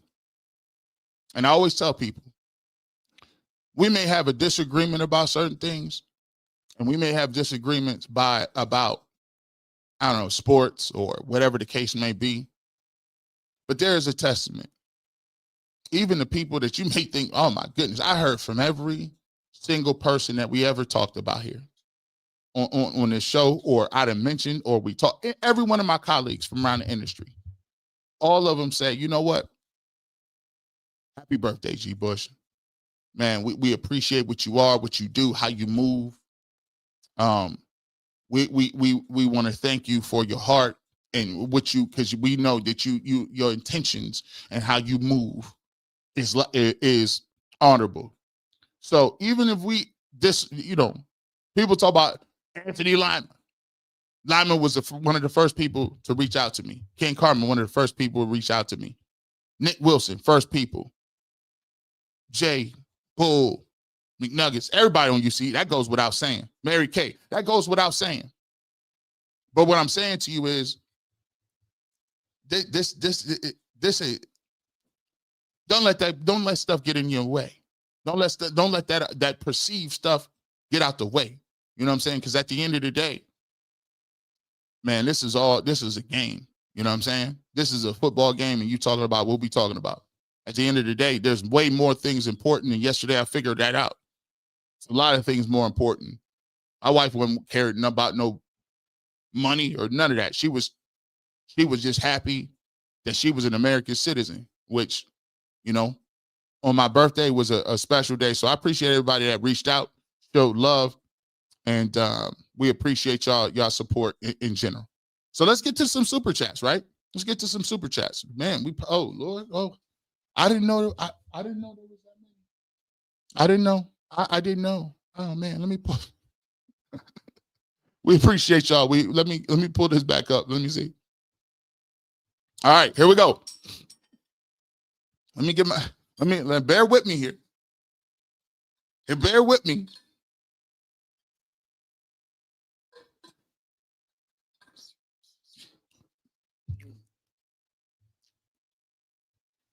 Jeremy Shepler, we thank you so much for the super chit sticker. We appreciate you so much. FB Tings, happy birthday, my man. Shout out, man. Let me tell you something. Hey, let me let y'all know something right now. I met FB Tings, right? He reached out to me yesterday off the record and said, happy birthday, big bro. We was talking back and forth. And that young dude, he going places, bro. He got it. I ain't gonna lie to you, bro. He got it. He's talented. He's humble, smart. He's a great speaker. He understands the game. He understands how he needs to walk. And to be truthful with you, man, I'm more happy for all the other people out there. I'm happy for all the content creators because I want to see everybody rock. I want to see every single person out there win. I want to see Quincy Carey win. I want to see Tyvis win. I want to see Earl of Pearl win. I want FB Tings to win. I want Big Snacks to win. I want B Watts to win. Right? I want all, if I'm missing Matty Dubs, I want all Dogs Podcast. You know why I mention their name? Is because I believe in independent content and I believe in young dudes going there, getting out the mud on that internet. They the new wave. You know what I'm saying? When I came up, I felt like Harry Tubman. I couldn't buy no job. Couldn't get nothing. They told me no at every turn. So I had to go. The only place I had to go was the internet. But the way these dudes is breaking it down, and specifically him, I salute him, man. Make sure you going out and you subscribe to his channel. Make sure you check him out. I appreciate he pulled up on one of my members only pods. Speaking of members only, yeah, I might want to pull up, man. We got a special guest in the building. We got Josina Anderson pulling up Tuesday, 7 p.m. Josina Anderson, Tuesday, 7 p.m. Members only. We're gonna be talking about a lot of stuff. We're gonna get into journalism. We're gonna get into her journey as a woman of color, as an African-American woman, being a trailblazer, being one of the first people we seen on TV, right? She's sourced up as they come. I want to hear her journey as a businesswoman. It's gonna be very powerful, and that's what we're trying to do on our channel over there. We're trying to bring you stories. We're trying to uplift you. We're trying to bring you some edification, some stuff that'll really get you thinking, right? We just ain't over there gossiping. We over there trying to really build some things and to tell impactful stories to give you some meaning and motivation to your everyday. So make sure you check that out. If you want to be a member of that, you can hit the like button, hit the subscribe button, hit the join button. Also, we just got done again. Tyvis Powell, me and myself, we just did our members only film breakdown. We'll be back doing that too. So if you want to watch Shedeur Sanders and you want to know what it is, because guess what? You'll probably be playing. Or you want to see what Dylan Gabriel talking about? Or when I say, come on, Wyatt Taylor, you getting destroyed up front.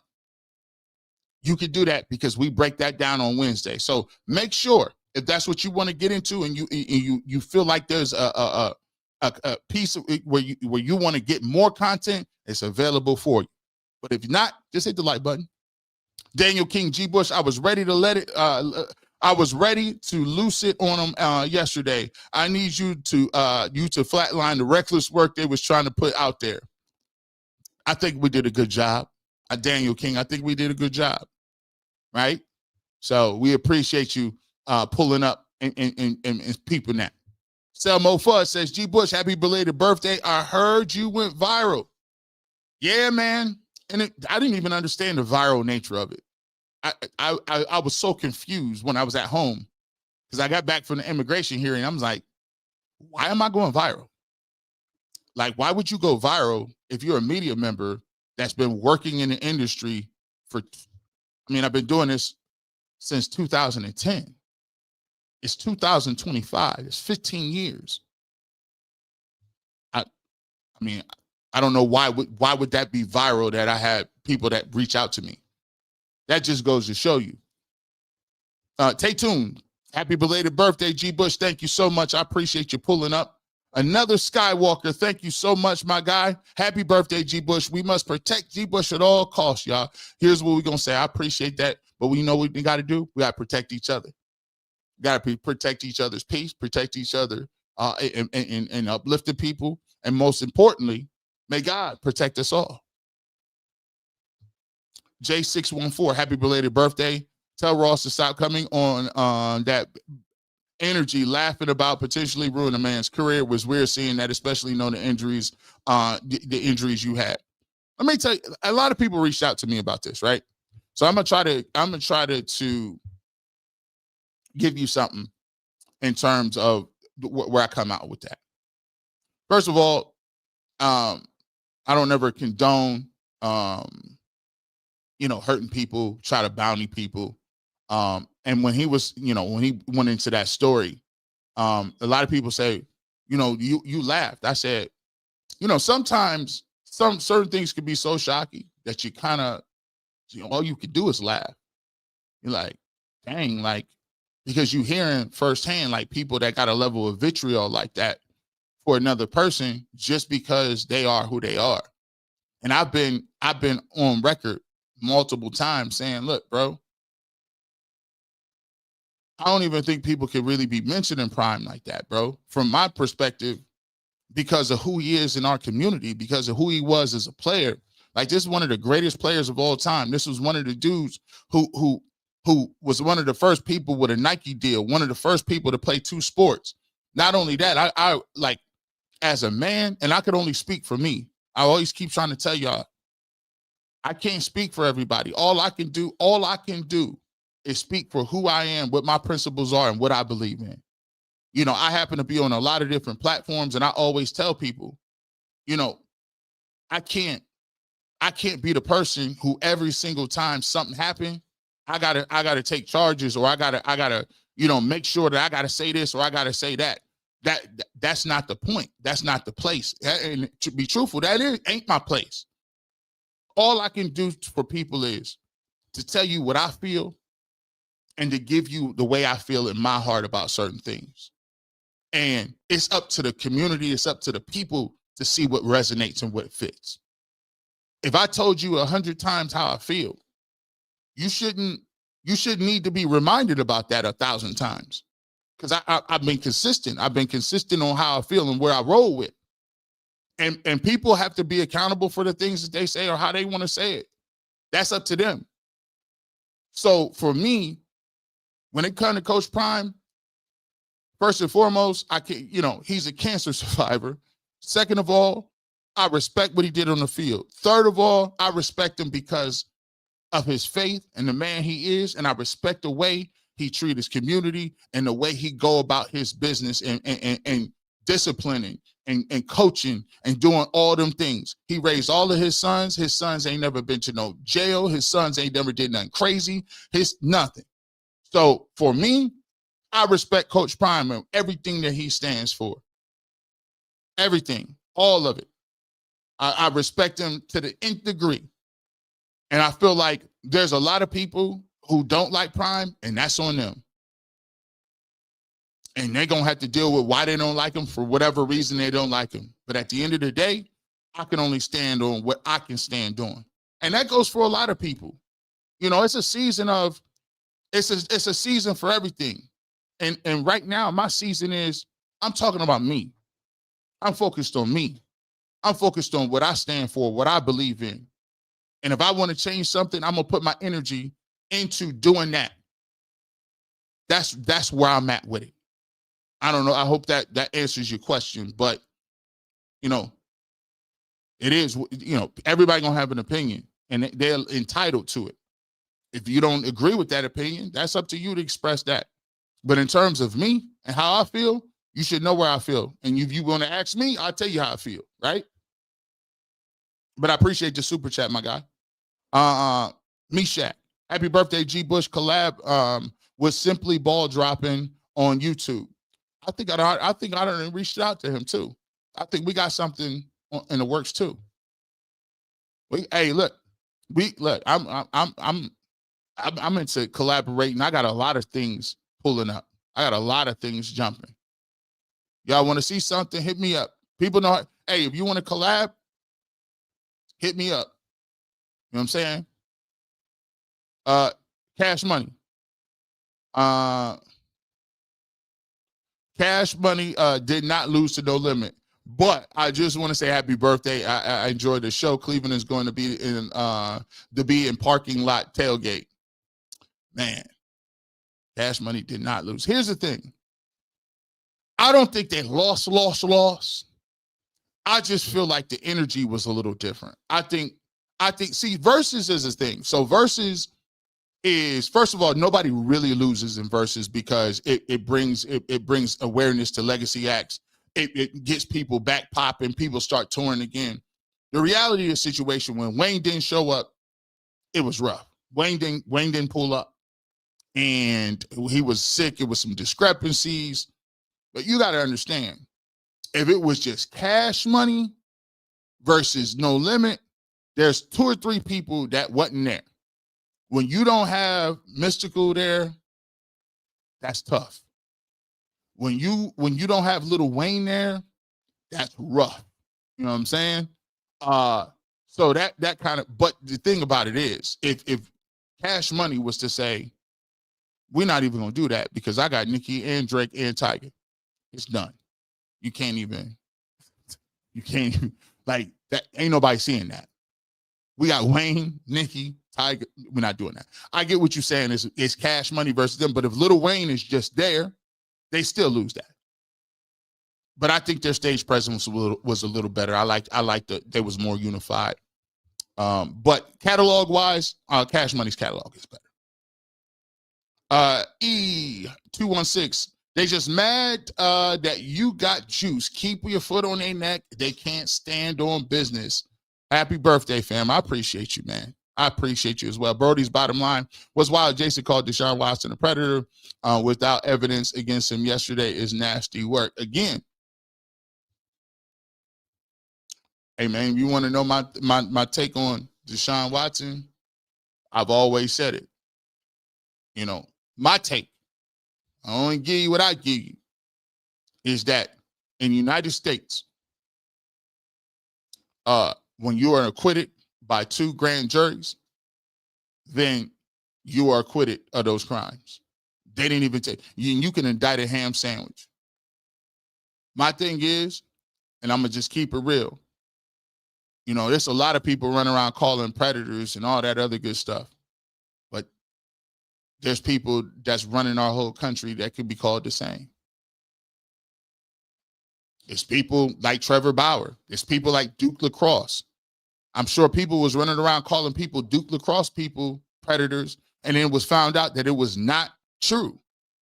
The way I go about this is I don't really play about that. I'm really cautious about what I call and how I call people, because it's easy that one day or someday or any day somebody could pull up and say something about you, and then all of a sudden everything that you worked for, you stood for, don't even count no more because somebody decided to say something. I think in our country, you should be innocent until proven guilty. And until that, I don't throw the predator word around a lot. I'm just saying that's my opinion. Me, G. Bush.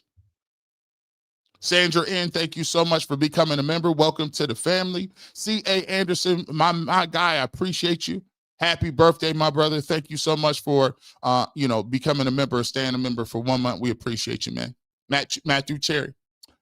People don't realize players aren't going to share info with fence riders. Tivas, Nick Jonathan, Peterlin would be the only ones to get into cause. Y'all don't switch up. Everyone else flip-flops for clicks. And here's the thing. I'm going to give you a little insight, Matthew. Like Jonathan said, I've been getting DMs. And messages since 2014, 2015. Like, I mean, this is not new. Like, I don't understand why this was even a thing. And the reason that people mess with me is because out of all of this stuff going on with Deshaun Watson, with Baker Mayfield, with Myles Garrett, with Shedeur Sanders, with Kevin Stefanski. How many times have I jumped up and down and said sources? I never put my flag on the source game. I never came out and said I'm the most sourced up dude in the world. As a matter of fact, I told people at one point in time, I don't do sources. All these people reach out to me. I don't need no sources. Like somebody said, I'm my source. I watch film. I break stuff down. This is my opinion. I stand on my business. So I don't need somebody else to co-sign what I'm talking about. There's all kind of stuff that I hear daily. And guess what? Some of it you can't even corroborate. Some of it don't really have a relevancy to what we're talking about. Some of it is cool, but what purpose does it serve if I was to say that? You see what I'm saying? You got to be judicious about what it is anyway, because some of it don't even really make no sense. Who cares? Like if somebody says, I got a source that says something about something that happened 3 years ago. Does anybody care what happens 3 years ago? No. They ain't about to play the Ravens this week. What are we talking about? So it was always confusing to me why that was even a thing. I'm like, everybody got people talking to them, bro. It's the internet, bro. Everybody got a source at some point. We don't be jumping up and down like it's. Sometimes people be acting fanish, bro. Like, no disrespect. And I'm not saying this like, if a player tell me something, right? Is that changing how successful I am? Does that change my work ethic? Does that change how much money how I'm going? Like, how does that change anything? I mean, somebody says something. Okay. How you turn that into something? That don't mean nothing. I'm still going to be me. I'm still going to do what I do. Like, that doesn't give us no more money. Some people be coming at us from a fan perspective, like, oh my gosh, so-and-so who I think is way up here, text this person. Stop. No, no one wants to be more famous than rich. Like, what you talking about? Cash money. Orange seats is destiny for Stefanski, for destiny of Stefanski's Browns. Them orange seats is coming. I'm gonna tell you what, this game coming up against the Ravens, it's gonna be nasty work. People's already hedging in bets. Baltimore got to win the games. Lamar Jackson is in here, and it's a 4:30 game. People gonna see it too. It's a second game. I'm like, it's a 4:30 game. Terrence Levy became a YouTube member today. We appreciate you for joining the family. Appreciate that. Jeremy Shepler. Let's make this dude's famous family. I just want to do my little show and chill out and hang out. I want But I appreciate your support. There's a price to fame, right? A big price. Squizarm. It's only an issue because it directly contradicts Mary Kay sources. Ain't nobody talked to her for real, and you proved it, G. Bush. Keep doing you. I mean, I always felt like this. Mary Kay got sources. If she didn't hear that, that's cool. Maybe she didn't hear that. But why does that have to be a negative about what I heard? See what I'm saying? Why does that discount? If one person didn't hear something, but I heard something, why does it mean that we might not talk to the same people? Again, I'm confused. Hopefully after you read this blog and you listen to this, you'll be like, man, I don't know what the heck they was talking about. G. Bush broke this down like a regular person and was like, yeah, you're right. Why wouldn't he? Right? Deanna Curtis, happy birthday, G. Bush. God bless you. And many more. Deanna, thank you so much. I appreciate you, and thank you for becoming a member and staying a member 1 month. I appreciate all of your support and the birthday wishes. John Schaff says exactly. It's not what's being said. It's about who's saying it. Who's that blank on that? I don't know what that means. Proud of you, G. Bush. Oh, I get what she's saying. Django. Proud of you, G. Bush, for having a backbone. Like, and then people were like, I always think it would be funny because I came out and said, hey, bro, look, I mean, I've been doing this since 2010. No knock to nobody, but You acting like I'm just a dude from like broadcasting school that just pulled up yesterday. Like, I do have a radio show. I do a bunch of different things in the industry. Like, not like I'm, no disrespect, but I'm just being like, what? Like, how? Yeah. Remember, Ocho Cinco said Denzel Ward said it looked different. Players are talking. Simply Stephanie, thank you so much for the super chat. Yep, we went over that. We went right over that. We pulled that right on up. G. Bush, who are your sources?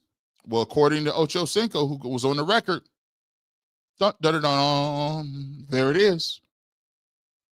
I don't think it's rocket scientist. Cornelius Young, thank you so much for the super chat. We appreciate you.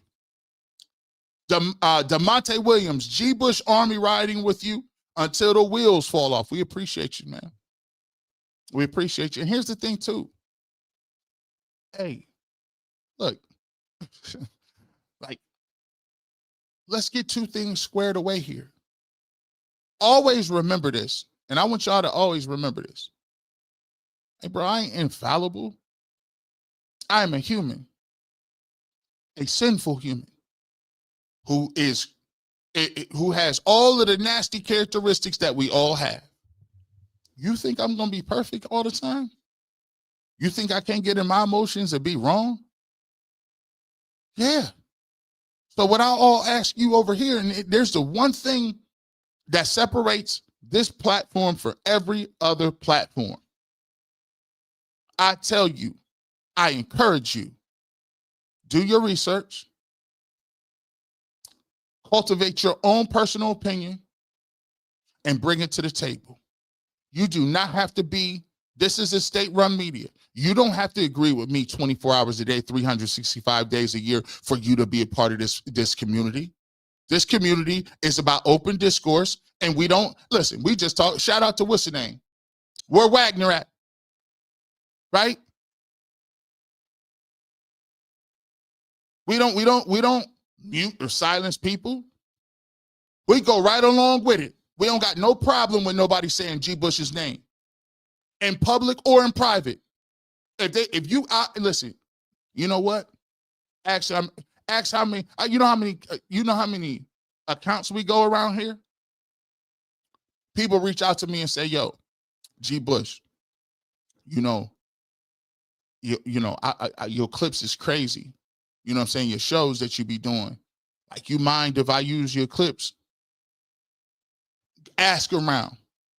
Ask anybody who has ever, ask one person, have they ever got a copyright strike messing with G. Bush? Y'all want to cut, clip, do whatever y'all want up, there, it's all good. I hope it's prosperous. I hope it worked for you, bro. Blessings. I hope it's prosperous. It's verifiable. Ain't nobody I know that got G. Bush shorts, clips, cut-ups, segments. Ain't nobody getting copyright. You know why? I don't play like that. I ain't no hater. I'm not no sucker. Even if you want to use my clips and say G. Bush was wrong here, here, and here, have at that. I'm all for the discourse, right? I ain't running for no smoke at all. That's how we move. So that's the difference between what we do and how we move over here. You can disagree with me all you want. I encourage you to. And that's the levels. That's why we do what we do. But I appreciate your support, though. And I do like, you're a smart man if you agree with me. I'm 85% right all the time. So, Yoshi Doshi 2006, work ethic. 4 years ago, I started writing Shadow Force Dawn of Legacy. I now have 3 books. 2 have been published in 2025, 6 in production. Age doesn't matter. Hard work pays off. Keep chasing your dreams. Shout out to you. And that ain't him mentioning his resume. That's motivation. One of the things that I always admired in people was, hey, man, he wrote a book. Some people think it's crazy that I could get up in here and talk for 4 hours with no notes and actually remotely stay entertaining.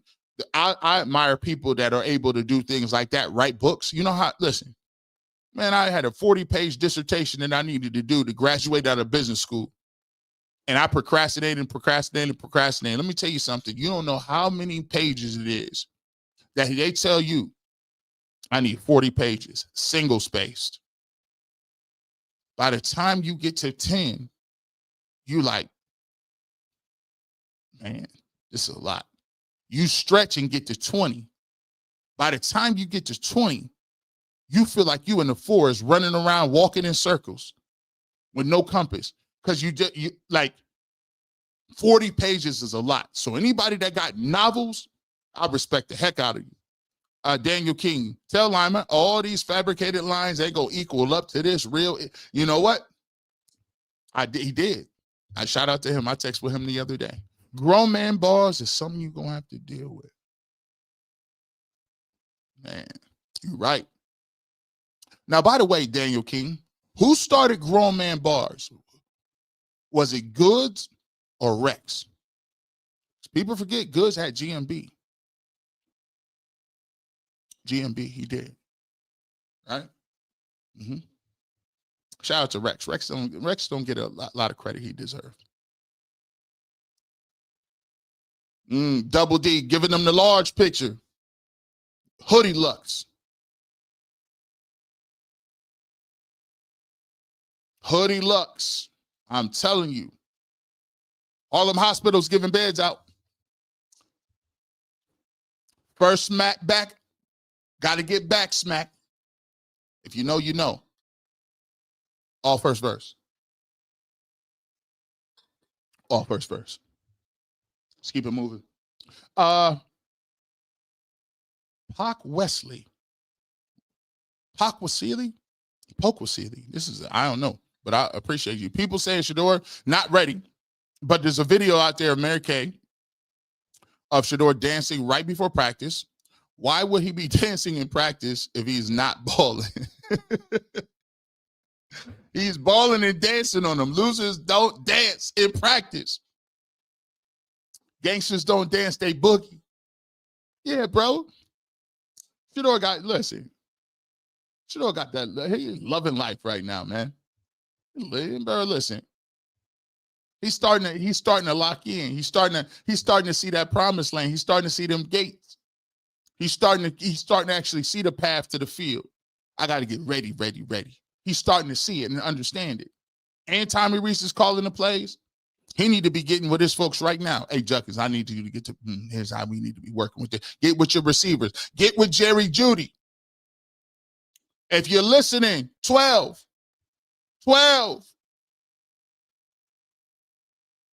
If you're listening, young OG, the best thing that you need you a Jimmy Horn.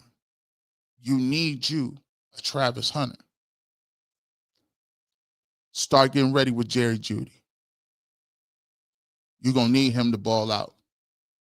Go watch that tape with Jerry Jeudy and Jameis Winston from last year and how Jameis Winston found Jerry Jeudy consistently open. Get him feeling like a franchise top flight receiver. And I guarantee you he'll start catching them footballs. Tell him, hey, listen, I'm going to give you 50-50 balls. Give him an opportunity for him. All that check down stuff, give him an opportunity, right? And by the way, realize this. I agree with what Sean King said. He said, listen, Shedeur Sanders, I'm going to give you some advice. You're not going to win the starting job in one day. You can't beat them on all in one day. You're not going to get the naysayers off your back in one day.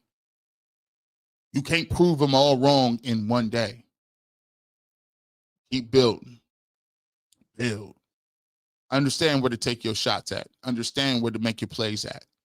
Sometimes live to fight another day. You got time. Don't try to win it all in one day. Figure out your plan now so that you can execute when you get in. But I know you're going to do that. I'm just letting you know. Find you a couple allies. When you tell them I believe in you, I'm going to give you a 50-50 chance. Push come to shove, I'm coming to you. I guarantee you start making some plays. Big J1. It's difference between metaphors and real raps. Dom DeMarco. Dom DeMarco. Damn. Yeah, it is. It's a different.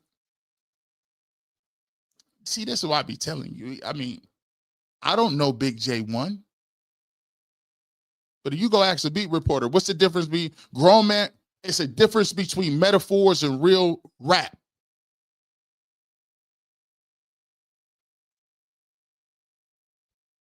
You tell them, what's Lux's third round? I don't know. When you say free to wave, what does that mean? Huh? When you ask who you got winning, J Mills or E Ness in Bad Boy Studios, huh? When you ask what's the greatest song of all time, and you say, well, listen, I got to give it Pete Rock and CL Smooth. When you say what's your favorite pair of Jordans, the 3s or the Concords, huh? When you say what's the difference between a mixtape and an album, huh?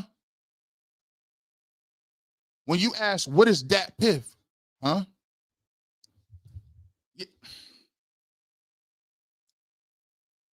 When you ask why is it that everybody can wear a Yankees hat if you black?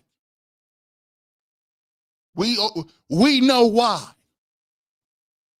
The Timbs. Why do we wear Timberlands and we don't wear them to work? Huh? What's the one pair of shoes every person got to have in the wardrobe? Crispy pair of whites. Forces. All the time. If you confused and you don't know the answers to none of those questions, why would you believe that people divulge information to you? We grow up and we just know. We grow up and even the thugs and the people in the streets, in the penitentiaries love Michael Jackson. Everybody know Michael Jackson's the greatest entertainer of all time. He had foreign people passing out. Just what are you talking about? See, it's a difference. That's why I talk about culture, because culture matters. We know about the smell of a curling iron or hot iron on a Saturday morning. We know what it looked like when somebody put too much Murray's in their hair to try to get waves. Maybe I'm just doing too much. Maybe if you know, put a 1 in the chat. It's 3,000 people. Hit the like button. Maybe I'm just doing too much. I done alienated a few people. Old but strong 69 G Bush. Happy birthday on my first cup of coffee, bro. I appreciate you. C.A. Anderson, propaganda is real. Cleveland's campaign is on world display. Hey, the games keep happening. The propaganda is getting weaker and weaker, right? DeMonte, somebody said that they have a PR person by Shedeur locker room after practice, so he can't talk to the media now. You know who said that? I believe that was Tony Grossi.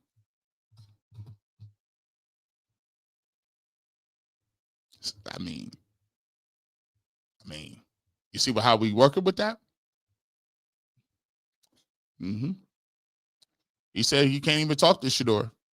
Can't even they got a person just walking around him. Just don't you say nothing. And these are the questions. And by the way, if they got a PR person walking around people telling you what not to say and how not to say it, why would people just jump up and down and be like, hey, let me tell this reporter that I think Shedeur should be playing? Where are the sources at? Come on, bro.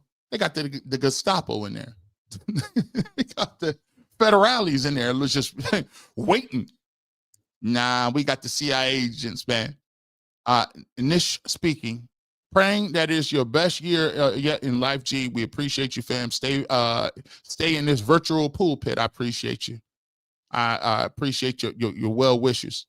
Beautifully blessed. Anonymous sources aren't the problem. The audacity to think that they are entitled to our spaces is. Just like Ross Sucker continually spewing lies but hurt he didn't get an interview with Shedeur and can't get close to prime. Now begging for an interview.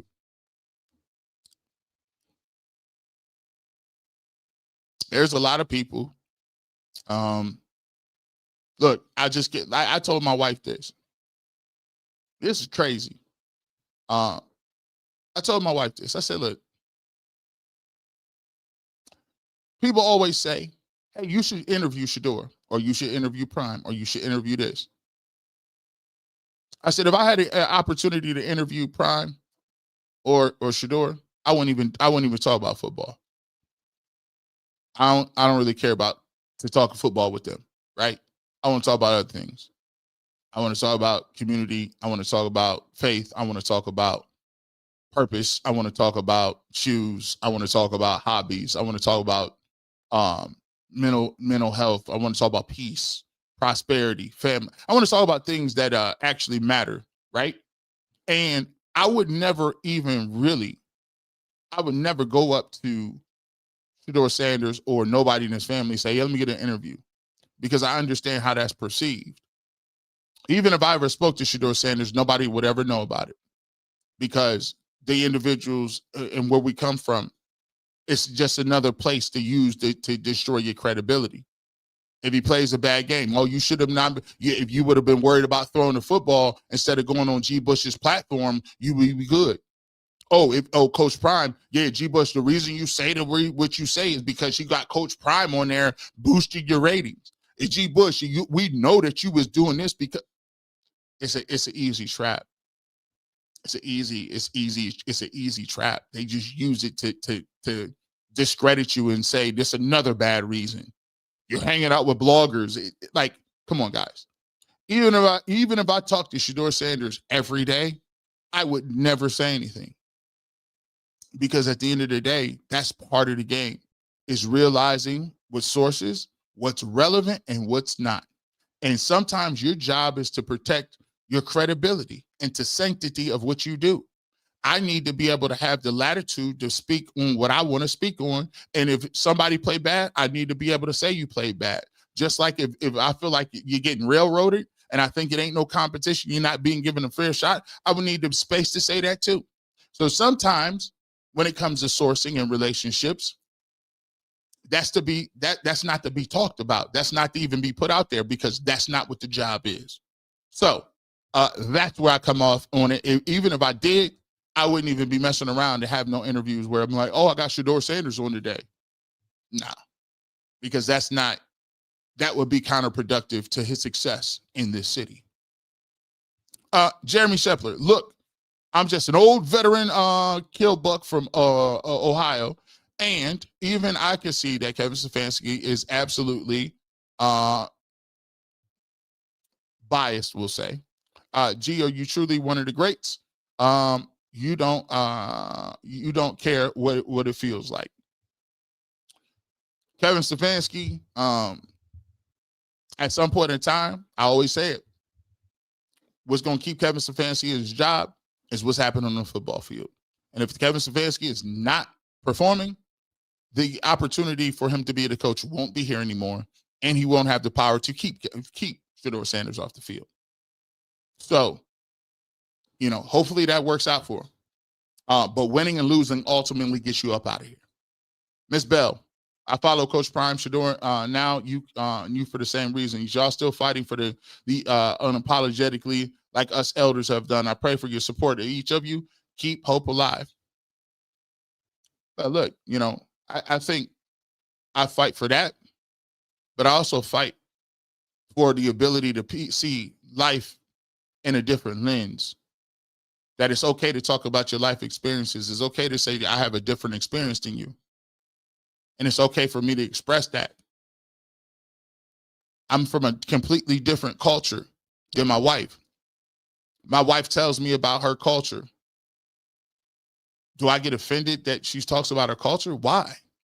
She's talking about her life story. So when people say, oh, you're talking about this, why does it always have to be about race? No, I'm just telling you who I am. Why does it offend you that I'm telling you who I am as a person? That got more to do with you than it got to do with me. That says a lot. Joel Weiss, 143, became a member. Thank you so much. Just a track mom. Thank you so much for becoming a member. We appreciate you. Arian Blanchard, G. Bush, the sad part about it is they wasted a season. They could have made the playoffs just by starting Shedeur. That's a fireable offense and it's malpractice. Sometimes when you go through certain things, what happens is you telling yourself. The fact that they thought that they could waste the season and everybody was dumb enough to go along with it while they still draft quarterbacks and not give people opportunity this year was stupid on their part. That type of energy is always going to be put you in a position where you can get fired. And so for those guys, I look at it like this. My job is to continue to hold you accountable to what you do on the football field. And you can play all the games that you want, but pretty soon you're going to be held accountable for that. There goes OGJ Speed. I'm 66. I'm too old not to tell the truth. Mr. Bush, this is bigger than you on what you think. I've seen it happening in baseball. Same toilet, different. You know what? If you black, stay back. Enough said. I'm gonna tell you this. There's a thing in which, when I say I feel like Harry Tubman a little bit, right? It's tongue in cheek. I ain't never did what Harry Tubman did. You talk about a calling. My calling was to talk about sports. Her calling was to save her people. It's the levels to it. But the one thing I'm proudest about is that I feel like I opened the lane, or God giving me the ability to be an example of it, that you don't have to talk, walk, look like what's out there to be a viable option for people to watch and listen to. I proved that there is a way that you can talk and do a job where people is viable because people will listen. People will show you love. People will watch this. I don't have to have a button up on. I could wear my hat, my fitted hat. I could wear I like watches. I like jewelry. I could do those things, and it doesn't mean that I'm some sort of hoodlum thug that don't understand how to speak real language. Right? There's a way to do it. There's a way to do it. Right? You can't be strictly ignorant. Right? But at the end of the day, I'm proud that yes, you can talk like we talk, and yes, you can be unapologetically who you are and make a living in this industry. I'm proud of that. So again, there's a lot of things that, people come in for, and maybe it's money, fame, attention, whatever. I'm happy because of some of the things that are now here that weren't here when I was here. Jimmy from Cleveland. Yeah. Who said Jimmy Cleveland? Lived in Ohio, Detroit, Memphis, Tennessee. The economy in Ohio is different. So people who report on Cleveland Browns will say anything to stay relevant, but you're the only one that keeps it 100. I appreciate you. I can't speak for nobody else. It's up to y'all to decide. But for me, it's more important about the feeling I get if at the end of the day. And sometimes it's tough telling the truth, because telling the truth is not gonna make everybody happy. Sometimes saying and talking about some of the things we talk about is not gonna make everybody happy. But if I can go to sleep and I know that when I pray and say, God, word and guide me what I'm supposed to say, if he's okay with it and he happy with it, I'll be happy with it.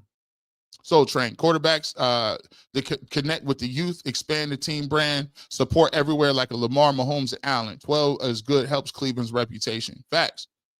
This is the thing that we want to get to, and we got to understand, man. Soul Train been down for a minute too. Soul Train been tweeting and I appreciate your support way back when. You know what I'm saying? Back in Baker, back before that. Man, Lamar Jackson, and I always say this, you're correct with this. Those organizations that take a chance are those organizations that win big. Go back and look what everyone talked about Lamar Jackson. People said Lamar Jackson, he got braids. They shouldn't even be doing this. He's a receiver. I don't know if his mom is representing him. And you know what they did? The Baltimore Ravens jettisoned Joe Flacco and said, give me Lamar Jackson. And they built it around him. They say, let me get this kid from Wyoming and Josh Allen and build it around him. Let me get Patrick Mahomes to do with the Mohawk who throw off kilter, off platform from Texas Tech. And let's build it around him. Those who take chances and are trailblazers are the ones who gain the spoils, who win the war. You don't win the war being safe. I think you could be a serviceable backup. You can't look at the two and act like they're the same. Dylan Gabriel or Josh Allen? Dylan Gabriel or Lamar Jackson? And coming up this Sunday, you're going to see the difference between the two. And the Cleveland Browns consistently and continually try to hide people. The most disappointing part about this is the fact that, you know what? Kevin Stefanski can save his job and help himself out, but he's stuck in the sauce because he want to prove points. Mike Jones, diehard Niner gang, only here for Shedeur Sanders 12. It's like the reporter keep the losing culture going on more than anything or anyone change how the reporter is a losing mindset. They keep it up. A lot of time, them reports come from the people that's in the organization. And it's up to you whether you want to report it or you want to refute it. So you ask like where it comes from. That's where it be coming from. Joshua Wilson, Shedeur Sanders is a touchdown, dark Jesus. Amen. I can't call nobody no Jesus. There's only one of them. I hope he throws some touchdowns, though. Cash Money. They lied and said DG is 5'11". Please, 5'8", impossible. We appreciate you. Katrina Tyson, keep cooking, G. Bush. Where's my apron? That's what Goods told Averb. I'm cooking him. Bring me my apron. Miss Bell, Grossi says Shedeur to go 1 or 2 preseason draft. Now he faking it. Cash Money. DG high fives kids. His height. Linemen are 6'5". Shaking my head. Boxing Logics United. G Yoda, G Bush in the building. Smart you are. United Logics Boxing. Same place, same time. Cash Money. I want to see them Browns trophies for my family. If you know, you know. I need that. Deshaun Howard. I've never seen this much pushback in regard to sources, national or local. The real anger is the message and the messenger, like you said. I ain't never seen, like, come on, man. You try to, come on, man. Stop. Come on now. Come on now. I can't believe this guy. You mean it's like you gotta think about it, man. Like that's why it's important. Sometimes you gotta remind people because they will try to discredit you. And sometimes you're like, hold on. I'm a humble guy, but let's not act like I just woke up yesterday and started doing this. Ariane Blanchard. Because Dable and Todd McShay's drunk ass, this is nonsense. They put out the hit piece in week before the draft. At least they beat them. I'm playing unless you're going to do it. That's funny. And let me just say this.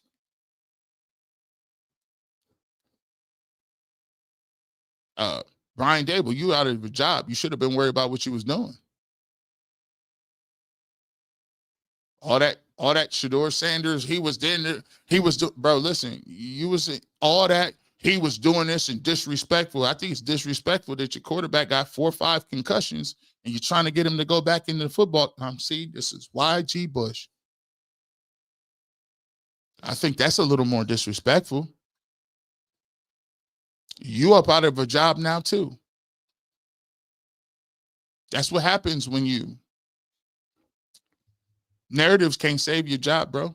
You should have been worried about what you was doing because you was on the hot seat this year. G. Bush, on a serious note, I hope Bernie get well so he can see Shedeur play with all the Stefanski dysfunction coaching style for the last 2 seasons. Let me show you something, Neil Gray. I want everybody that's in here, I want y'all to put the prayer hands up for Bernie. If you're catching this late, I want the prayer hands up in the chat. I want the prayer hands up in the comment section. To me, I know Bernie personally. And it's hard seeing somebody you call a friend go through things like that. We talk about going through the wilderness.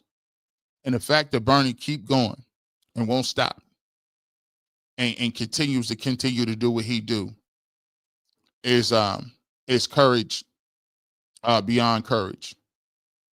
His health is deteriorating, and it's just hard.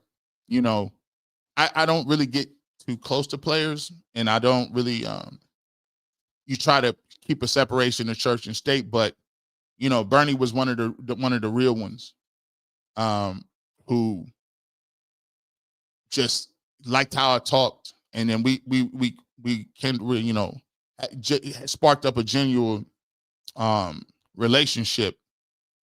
And it's tough seeing your friend be sick, man. It's real tough. He has appearances on UCSS, and I usually sit right beside him. And it's hard, man. It just is, because there's nothing you could do. Like, you can't, there's no, you can't do anything about it. Like, all you could do is pray, and you just trust in God that he get a transplant. But there are bigger things than football, and there's greater things than football, and he represents them. So, I love Bernie as a person, and I just want everybody to really pray and to really show him love, and realize that he one of the legends. He's one of the people. I don't know what the relationship is, but Bernie Kosar supposed to be. I don't care. Listen, if it's my team, and no disrespect to nobody that's with the Cleveland Browns, I just want to say this. I'm only saying how I feel. Man, Bernie ain't never got to work a day in his life. Like, he gonna be. I don't care if he got to just pull up and come to the game and just sit there. He good. He good. He ain't never got to do nothing. He gonna be my ambassador for what he meant, for what he doing, for what he going through. You know what I'm saying? He one of the last remaining people from an era where we was actually relevant and doing something. And he done persevered, turned his life around, got off drugs, fighting. Bro, all you got to do is show up. All you got to do is keep living. You good forever. Like, that's just how I feel. You know what I'm saying? So I appreciate it, man. Put them comments up. Put the you know what I'm saying? Put that respect on Bernie's name. Anita J. When Ross Sucker is coming back on UCSS to apologize about the Bonnie comment on Deion and his racist grandpa, I feel it was appalling. That's Shedeur's father, just unacceptable behavior. I don't agree with the statement. I've already said that. I'm more in terms of, I'm never going to put nobody in a position where, because I don't like what they do, right? I don't know Ross's grandfather. He offered this story. You already know how I feel about it. You know what I'm saying? But that's for him to answer to, whatever the case may be. My guy, G. Bush, you're cooking. Defense of Shedeur Sanders' reputation is absolutely necessary at this point, because the lies are insane. I think Shedeur's doing a real good job of just chilling and hanging out. And I probably wouldn't even have said nothing either if they would have been like, oh my gosh. Like, are people saying, I'm like, come on, bro, it's out there and available. You see it. NBA Knicks than everyone else. 30 white man sources say it is how all conspiracies begin. I always found it funny that people that never watched Shedeur Sanders play or anything, they believed every source that was invisible about him and his interview process.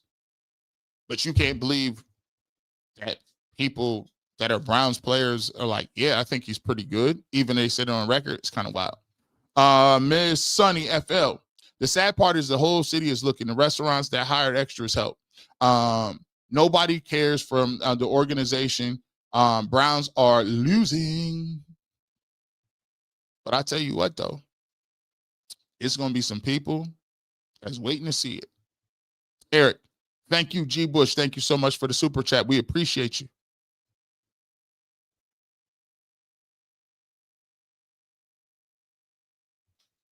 Oh, Shanae? I tried it. Shania. There it is. That's it. Listen. There it is. Shania. That's it. It's clear that they're deliberately holding Shedeur Sanders up to have the first picks of the draft. Him playing well and winning games ruins their chance. Big shame. Let me tell you something, Shania. He's coming. Oh, we are on the horizon. I love this quote. You want a source? I'm a source. C.A. Anderson. I saw it. I see it. And Shedeur's him. I love this one. I'm the source. Ariana Blanchard. Thank you, G. Bush, for doing this. Thank you. This should be put out on every platform. Hey, if y'all want to use it, y'all can use it. Y'all want to know the sources? They was right there ready for you to see, right in front of your faces. Sean Lear. G. Bush, you said the current Browns players reached out to you. Who's that player? You listing everyone else's sources and clips, but your own sources. Again, I want you to go to Sean. I don't know if you know this, right? So can you go to Mel Kiper and say which general managers told you something? Can you go to any other person in the media and say who told you that? The first and foremost, can you go to anybody in the White House, right?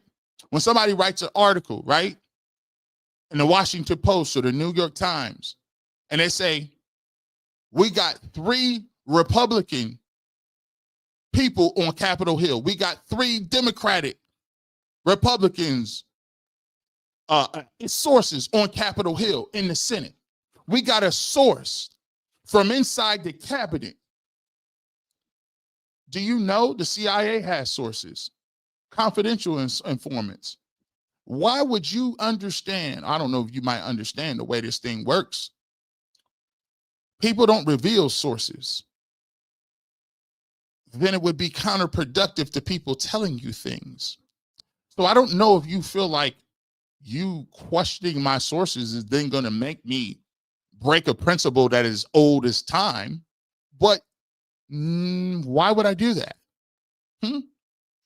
You might as well just basically say, you know what, G. Bush, I think you're lying. All right, well, if you feel I'm a liar, that's cool. You can just stand on that. But here's the point. Not only did I not tell you who I was talking to, I did it one better.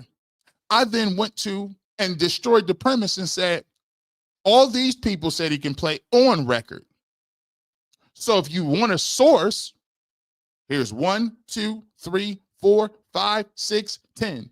The premise is nobody thinks he can play. I just showed you 10 people who said on record to multiple press outlets that he could play and what he said. But you would like someone to crash out. Come on, Sean. Come on, Sean. Come on. I studied communications at a very good school. The I got yous don't work. C.A. Anderson, put I'm a source in the chat. C.A. Anderson ain't playing today. John Schaff, the Browns will win on the road this season. They are every home team's homecoming game. You're right. Everybody get their money off on that list. It could get ugly. The home games is gonna get like this game against the Ravens could get nasty work. Yoshi Doshi, I don't need jerseys. That's about the About Me section of the books says Coach played, and the last line is Go Browns. My fandom is in the Library of Congress. There it is. Got the resume out there. Sean G. Bush, you said the current Browns players reached out. Who's the player? You listed everyone else's sources and clips, but your source. Man, listen, I appreciate you. That's 2. I like the super chat. I like that you doubled down on that. You ran it back. We appreciate you, Sean. But yeah, I tried harder than that. I think the players who trusted Kevin Stefanski the last few years ain't riding with him no more. Yeah, people have been jumped off that ship. They've done jumped off that. King Caton, appreciate the super chat. Crown, man, no franchise been through. Oh.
If you are still with me, looks like we're having a little malfunction. I think my camera overheated. So if you did not see this, you're seeing this right now.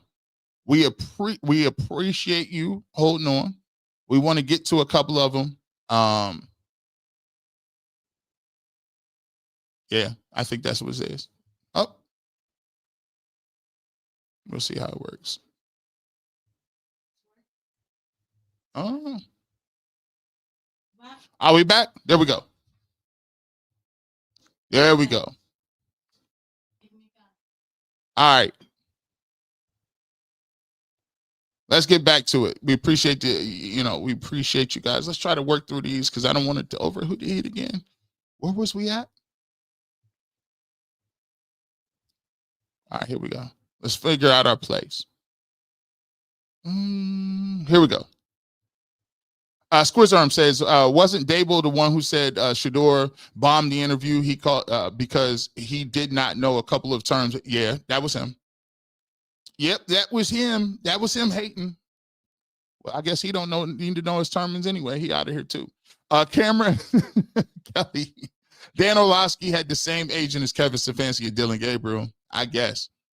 Shout out to them boys. Shout out to they're gonna hold it down. Rusty and Sean Lear. The irony. Anyway, y'all are insignificant. 12 is him, and because we are all sources, he's better. Super chat more than 2 Browns games tickets. We appreciate all the super chats, right? I'm hearing incredible too. Why is DG playing? Why is he playing, man? Let's see. David Walker. Thank you so much for becoming a member. Psych Ops Sports. Can't confirm it, but we had a source to say something happened between Deion and Kevin when he coached under Zimmer in Minnesota, and Kevin is known to hold grudges. Allegedly. John Byers. Wild how the loudest 12 haters had short careers, practice squad, never played, but real guys show him love, hate real bad for you, your blood. Yeah, listen, I don't know how you can be mad at Coach Prime. Prime is Prime. It is what it is. You have to accept that. Let's keep it pushing. Even the devil don't want me to get through this. Even the devil hating. The camera gonna heat up on him. Now we're gonna get through all this. Let's see. Nita J. Bernsey, Sean. We not new to this. We know the game. We see it. We see it at work. Our kids' sports and other activities, going to the mall, U.S. Congress, the hospital. You can't keep talking crazy, but we will not be distracted. Yeah, I mean, come on, guys. You G. Bush, show your cards. If you're a real person, come on, man. Stop. I've been doing this 15 years. Been doing this 15 years. I mean, I didn't know. I mean, I don't play football with professionals, athletes, guys that's in the Pro Football Hall of Fame. I just got done talking. Y'all got to understand, I just got done talking about how much of a personal friend Bernie Kosar is to me. You don't think we talk no football? Come on, guys. Bernie was calling his own plays in the pros. Let that sink in. Come on, guys. Come on, guys. You guys are funny. Let's keep it pushing. G. Bush is funny when you speak the truth. The haters show up and keep up the good work. Oh, they gonna show up. They come with the game. It's okay. It's all right. You know, if I wasn't about that life, I would be just, you know, they don't move nobody. They just, you know, they here for they gonna come get this work too. Stefanski is a grown man who publicly discouraged, humiliated, and sabotaged a young kid on your own team while acting like we have interest for all 53 players. Make it make sense. Yeah, he ain't. He don't, like I said, I think it's just strange that when asked about him in public, he won't say his name. It just is what it is. I think that's kind of strange. G. Bush doing it for the culture. Your voice in these spaces. I appreciate you. Beautifully Blessed says, happy birthday, little bro, singing the Stevie Wonder version. If you know, happy birthday to. If you don't know the Stevie Wonder, nobody's giving you sources. No.